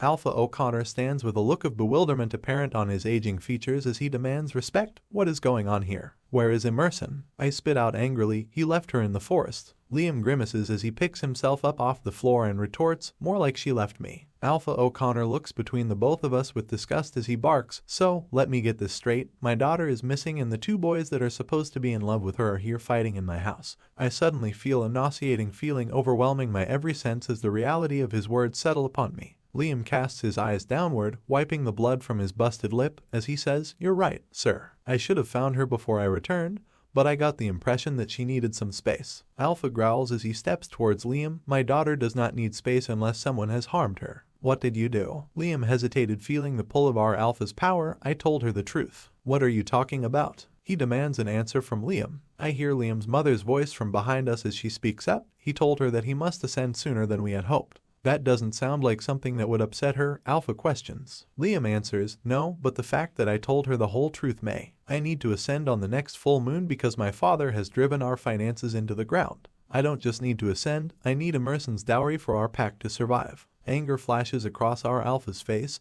and I tighten my fists into balls ready to continue what I started. "You are using her for her dowry." Liam stammers out, "Not anymore. My father convinced me it was the only way. I was only doing what he demanded." Alpha O'Connor weighs Liam's words as he looks between him and his mother before responding. "I don't know what kind of game you thought you were playing, but my daughter is not simply a plaything to toy with. You best hope that she returns unharmed." He briskly uses his weight to push Liam out of the way as he begins to walk towards the front door. I can't get her to respond through the pack link. Something is wrong. I feel my heart quicken as I call out, "I know the woods better than most, and I'm the fastest in the pack. I'll go ahead and search for her." He nods his head at me in agreement. "Maverick will join you. Find my daughter and bring her home safe." "Yes, sir," I comment as I began to run ahead of him. My wolf is anxious and on edge, making me uneasy as I run with all my might. As soon as I breached the doorway, I began to allow my body to shift, not taking the time to shed my clothes. I can't explain it, but I know that something isn't right. Emerson is not the type to ignore her father, no matter how broken-hearted she is. She wouldn't want anyone to worry over her. Night is falling and the wind has picked up with an abnormal jolt. It is almost as if Mother Nature herself is taunting me with an eerie feeling of dread. I hear Maverick's wolf howl behind me and his voice through the pack link, "I'm right behind you." I try to clear my mind of the desperation that is consuming it. "I am going to the falls. I will catch her scent from there." "Understood," Maverick responds. I approach the ravine's edge in record time and immediately smell her lingering scent. I don't focus on what she was doing here. I only know that I must find her, that I must know that she is okay. I follow her scent as it leads me to the dense brush that I haven't ventured into before. The terrain is rough here, and we usually just go around it, but I get the distinct impression that she went through it. My wolf growls, worry apparent as we push through the low-hanging branches of the tumultuous woods that I worry have consumed her. I am so enthralled in my search that I nearly don't see the gaping hole that threatens to swallow me. I narrowly miss it as my wolf tries to stop before we tumble into its depths. I stand on its edge, looking into the dangerous abyss, when an uneasy feeling dawns on me. I squint my eyes looking for any sign that I am wrong, but as I lean down I smell it, blood. My heart drops as I desperately search for a way to get down the sloping walls to where I am certain she is. I lift my muzzle knowing that my pack will hear my panicked howl and that they will come. "She is hurt. Send help," I say through the link with a quivering voice. "Be careful, there's a gaping hole." I'm going to shift to try to get to her. My wolf relinquishes control immediately, allowing me to shift into my human form as quickly as possible. I look around for anything to grab onto. I see a thick vine that has woven its way around the base of a nearby tree. I use all of my force to tug it free from one side so that I can lower myself down to her. I can't hear her breathing, I only know that she is near, and I have never been more terrified in my life. I slide down the slick walls, holding the vine in one hand, when I hear the sweetest sound I have ever heard. She faintly groans, and I can see the tips of her shoes below me glowing in the moon's dimming light. I have never been more relieved as I allow myself to drop the rest of the way. I squeeze next to her small body as I lean down whispering, "It's okay, Em. I've got you." Her head is bleeding and her arm may be broken, but she is alive and that is all that matters. She opens her eyes seeing me as tears began to fall down her cheek. "You came." "Always," I say as I fight the urge to allow the dam of tears I had been holding free. "We are going to get you out of here." I hear the swoosh of a wolf shifting above and know that Maverick has found us. He yells down, "Callum, is she okay? Is she alive?" I fight the quivering of my voice as I yell back, "Yes, but she is hurt. I need help getting her out." I start to move away from her when I feel her gentle grasp on my hand. "Don't leave me," she pleads. "I'm not going anywhere," I reassure her. "I'm just going to help you up so we can go home." She leans against me as I lift her in my arms. Maverick climbs down, looping his arm behind her as he says, "Never a dull moment with you, is there?" She smiles as she tries not to laugh. "Go big or go home," she whispers. Relief is apparent on his face as he pulls her up to the top of the gaping hole,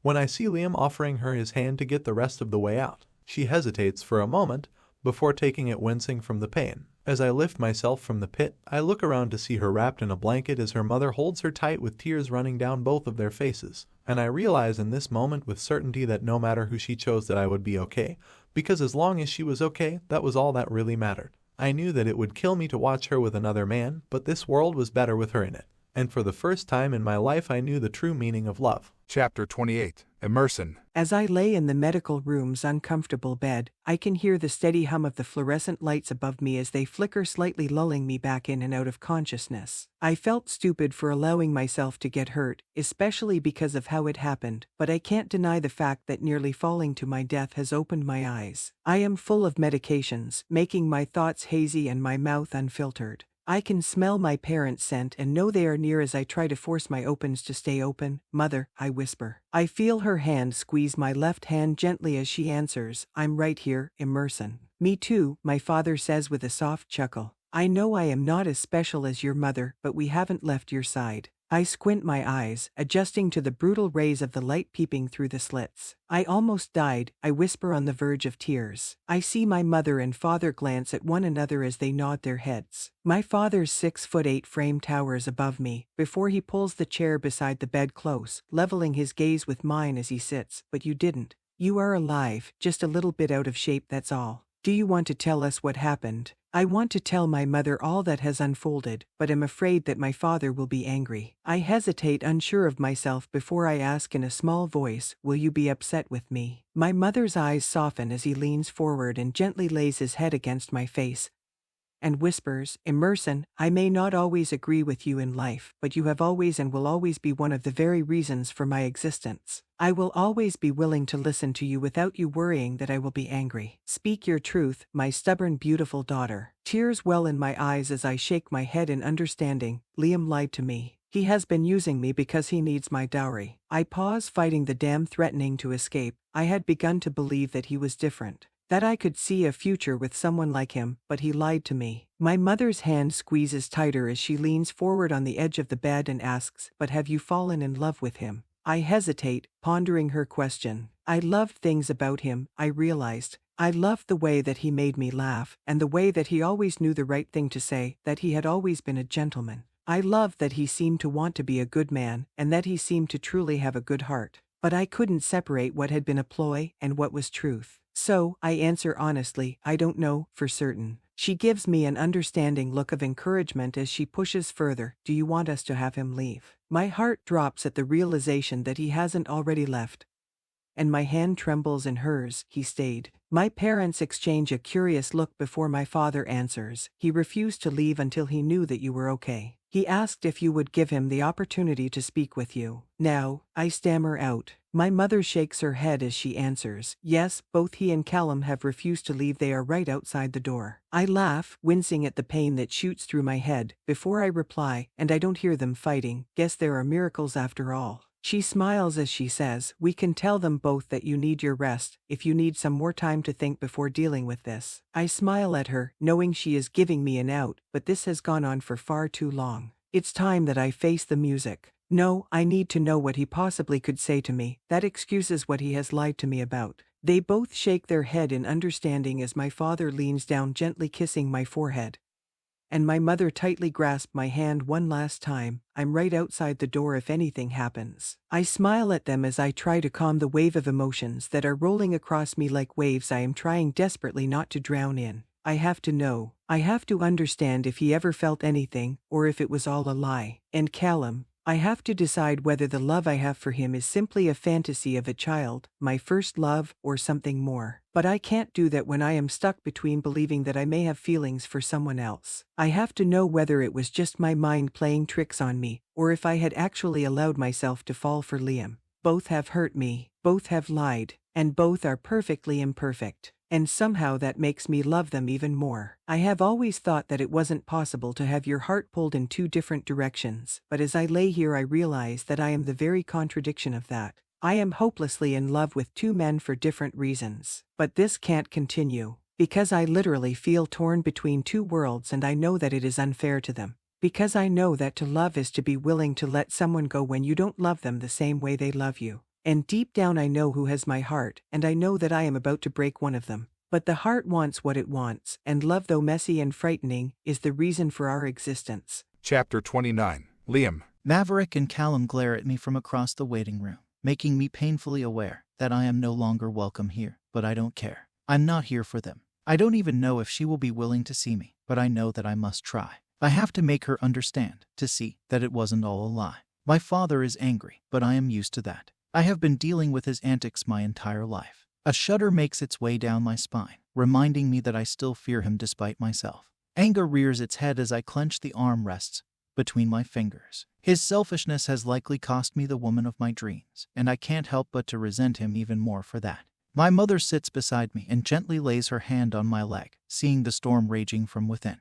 Liam, you did what was right. That's all that matters. If she loves you, she will forgive you. I nod my head at her, and if she doesn't, then we will figure this out like a family, she states with determination. And you will find love. But I already had. I loved Emerson, despite myself. That wasn't a lie, it was the cold hard truth. I came into this expecting to play my part, but instead I found myself to quite literally fall in love with the strong-willed, fiercely independent, and free-spirited wolf. She was everything that I wanted to be, yet never had the courage to become. She made me better, stronger, and I didn't want to imagine a life that she was not a part of. But I had failed her. I had made her a promise to never hurt her, and I hadn't kept that promise. She was angry and hurt, and she had every right to be. But I had never believed in love until her, and as I sit in the waiting room, knowing that I have broken her heart, I feel it. The undeniable pang of regret. She is right. I chose to listen to my father, and now it was going to cost me. The door creaks open and we all stand, waiting for any news. Her mother's eyes fall upon me as she says with a warning tone, "She would like to see you."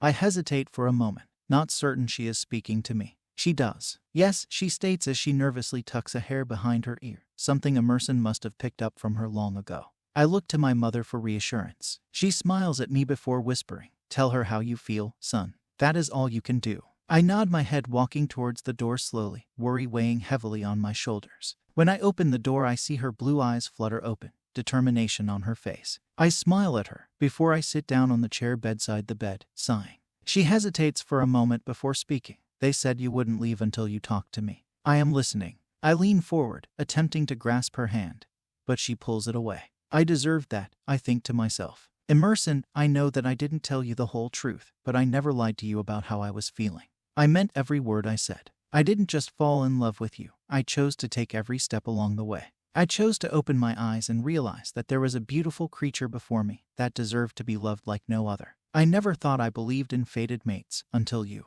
You opened my eyes to a world that I didn't even know I wanted.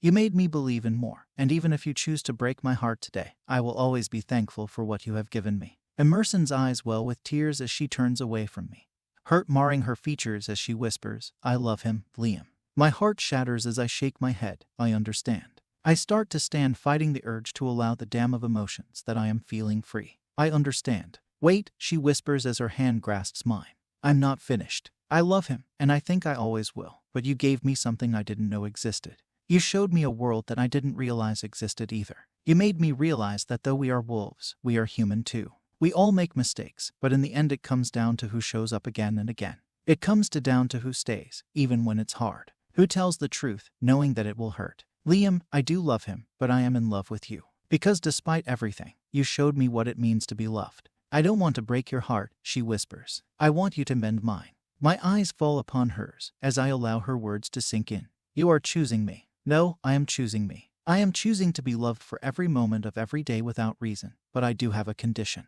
"Anything," I state without hesitation.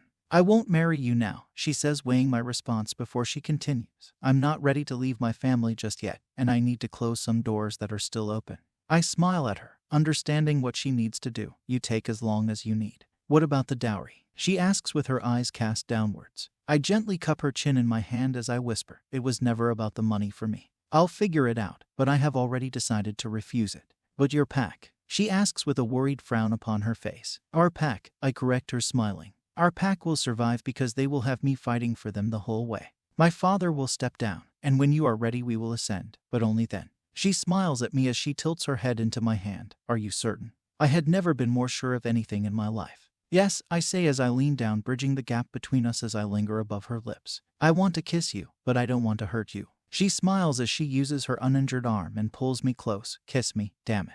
And this time, I do. Without reservations or concern that I am hurting the very woman that I love, because in this moment I realize that despite the obstacles life has thrown at me, I am not alone. And neither is she. We may not be perfection, but we are as close to it as I ever want to be. And this is a wonderful beginning of a beautiful relationship.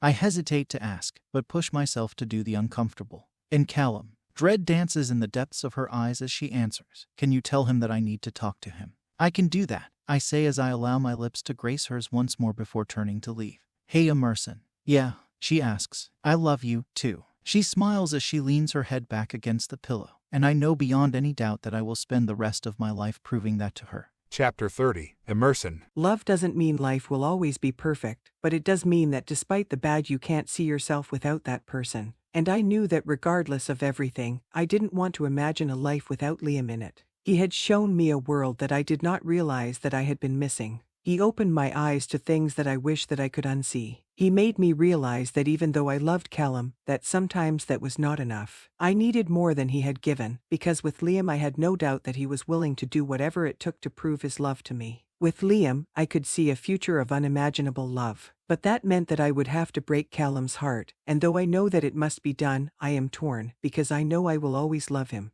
But I am not in love with him. I see his flawless grin as he opens the door, and my heart breaks a bit more, because I know that I am going to hurt him. Liam said you wanted to see me. I hear the hope in his voice, making this so much harder. He must see the look that crosses my face, because his grin falls slightly as he comes to my bedside and sits on the edge. He hesitates, choosing his words carefully as he asks in a small voice, "You chose him." I smile at him despite the aching pain in my heart as I answer, "I chose me. I chose love." His eyes linger on mine as understanding dawns on him. "You love him." I didn't mean to, but I do. I stayed honestly. I fought it, but in the end I realized that he has given me something that I cannot get from you. Hurt creeps in through the depths of his emerald eyes as he dares to ask, "What's that?" Knowing that he loves me enough to risk it all, I say with a stray tear falling. Knowing that even when it's hard that I don't have to worry that he will leave. "Callum, he is everything I need. But is he everything you want?" He asks with a desperate look. My heart breaks knowing that my answer will hurt him even further. Yes. Then that's all that I can ask for. And I know that he means it by the conviction in his eyes, but I can see his heart breaking as he says, "Emerson, I love you, but I know that it's not always enough. You have given me the gift of your love for most of our lives, and now I am going to do the same.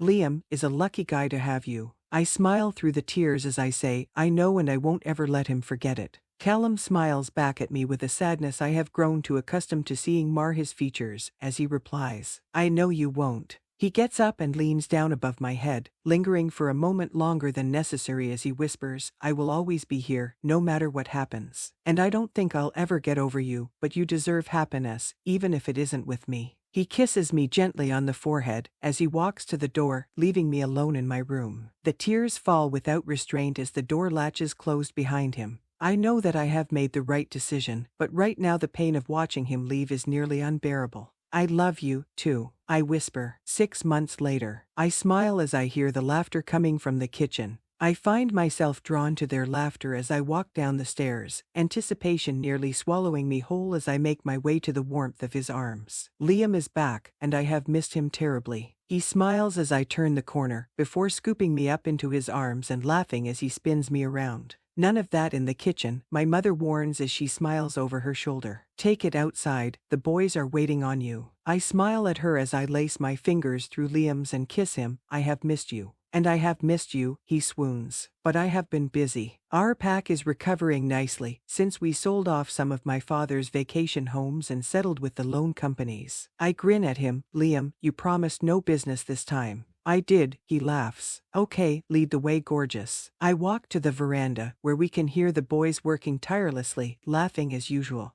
I can't help but grin broader when I see the archway covered in flowers, sitting in the perfect place. "It's beautiful, guys." Callum and Maverick turn around, realizing that we have joined them, both grinning broadly. "Liam," they simultaneously yell. Yep, I'm here too, I say laughing as they all gather around laughing heartily. Callum smiles at Liam as he asks, "How was your trip?" "It was good," Liam says, shaking his hand. "I got a lot done. Thanks for asking." They both smile at each other as I see Callum's face light with joy. I don't have to look to know who has joined us as I hear her voice. "Callum, can you help me with the cake?" I turn to see Alea smiling broadly at me as she yelps in excitement, "You're both here. What do you think?" Callum leans down, kissing her cheek as he whispers in her ear, "They think it's as perfect as you are." I smile as I watch her blush and swat at his arm. "Callum, I'm at work, stop it." Fate is a funny thing, I think to myself as I grin at the two of them. Alea, my wedding planner, would have never came to our pack house if Liam's mother hadn't suggested her. But something magical had happened when she had. Callum found his fated mate. As I find myself looking around at the family surrounding me, I realize that maybe, just maybe, the moon goddess did know what she was doing. And that in the end fate has a way of just making things beautiful. The end.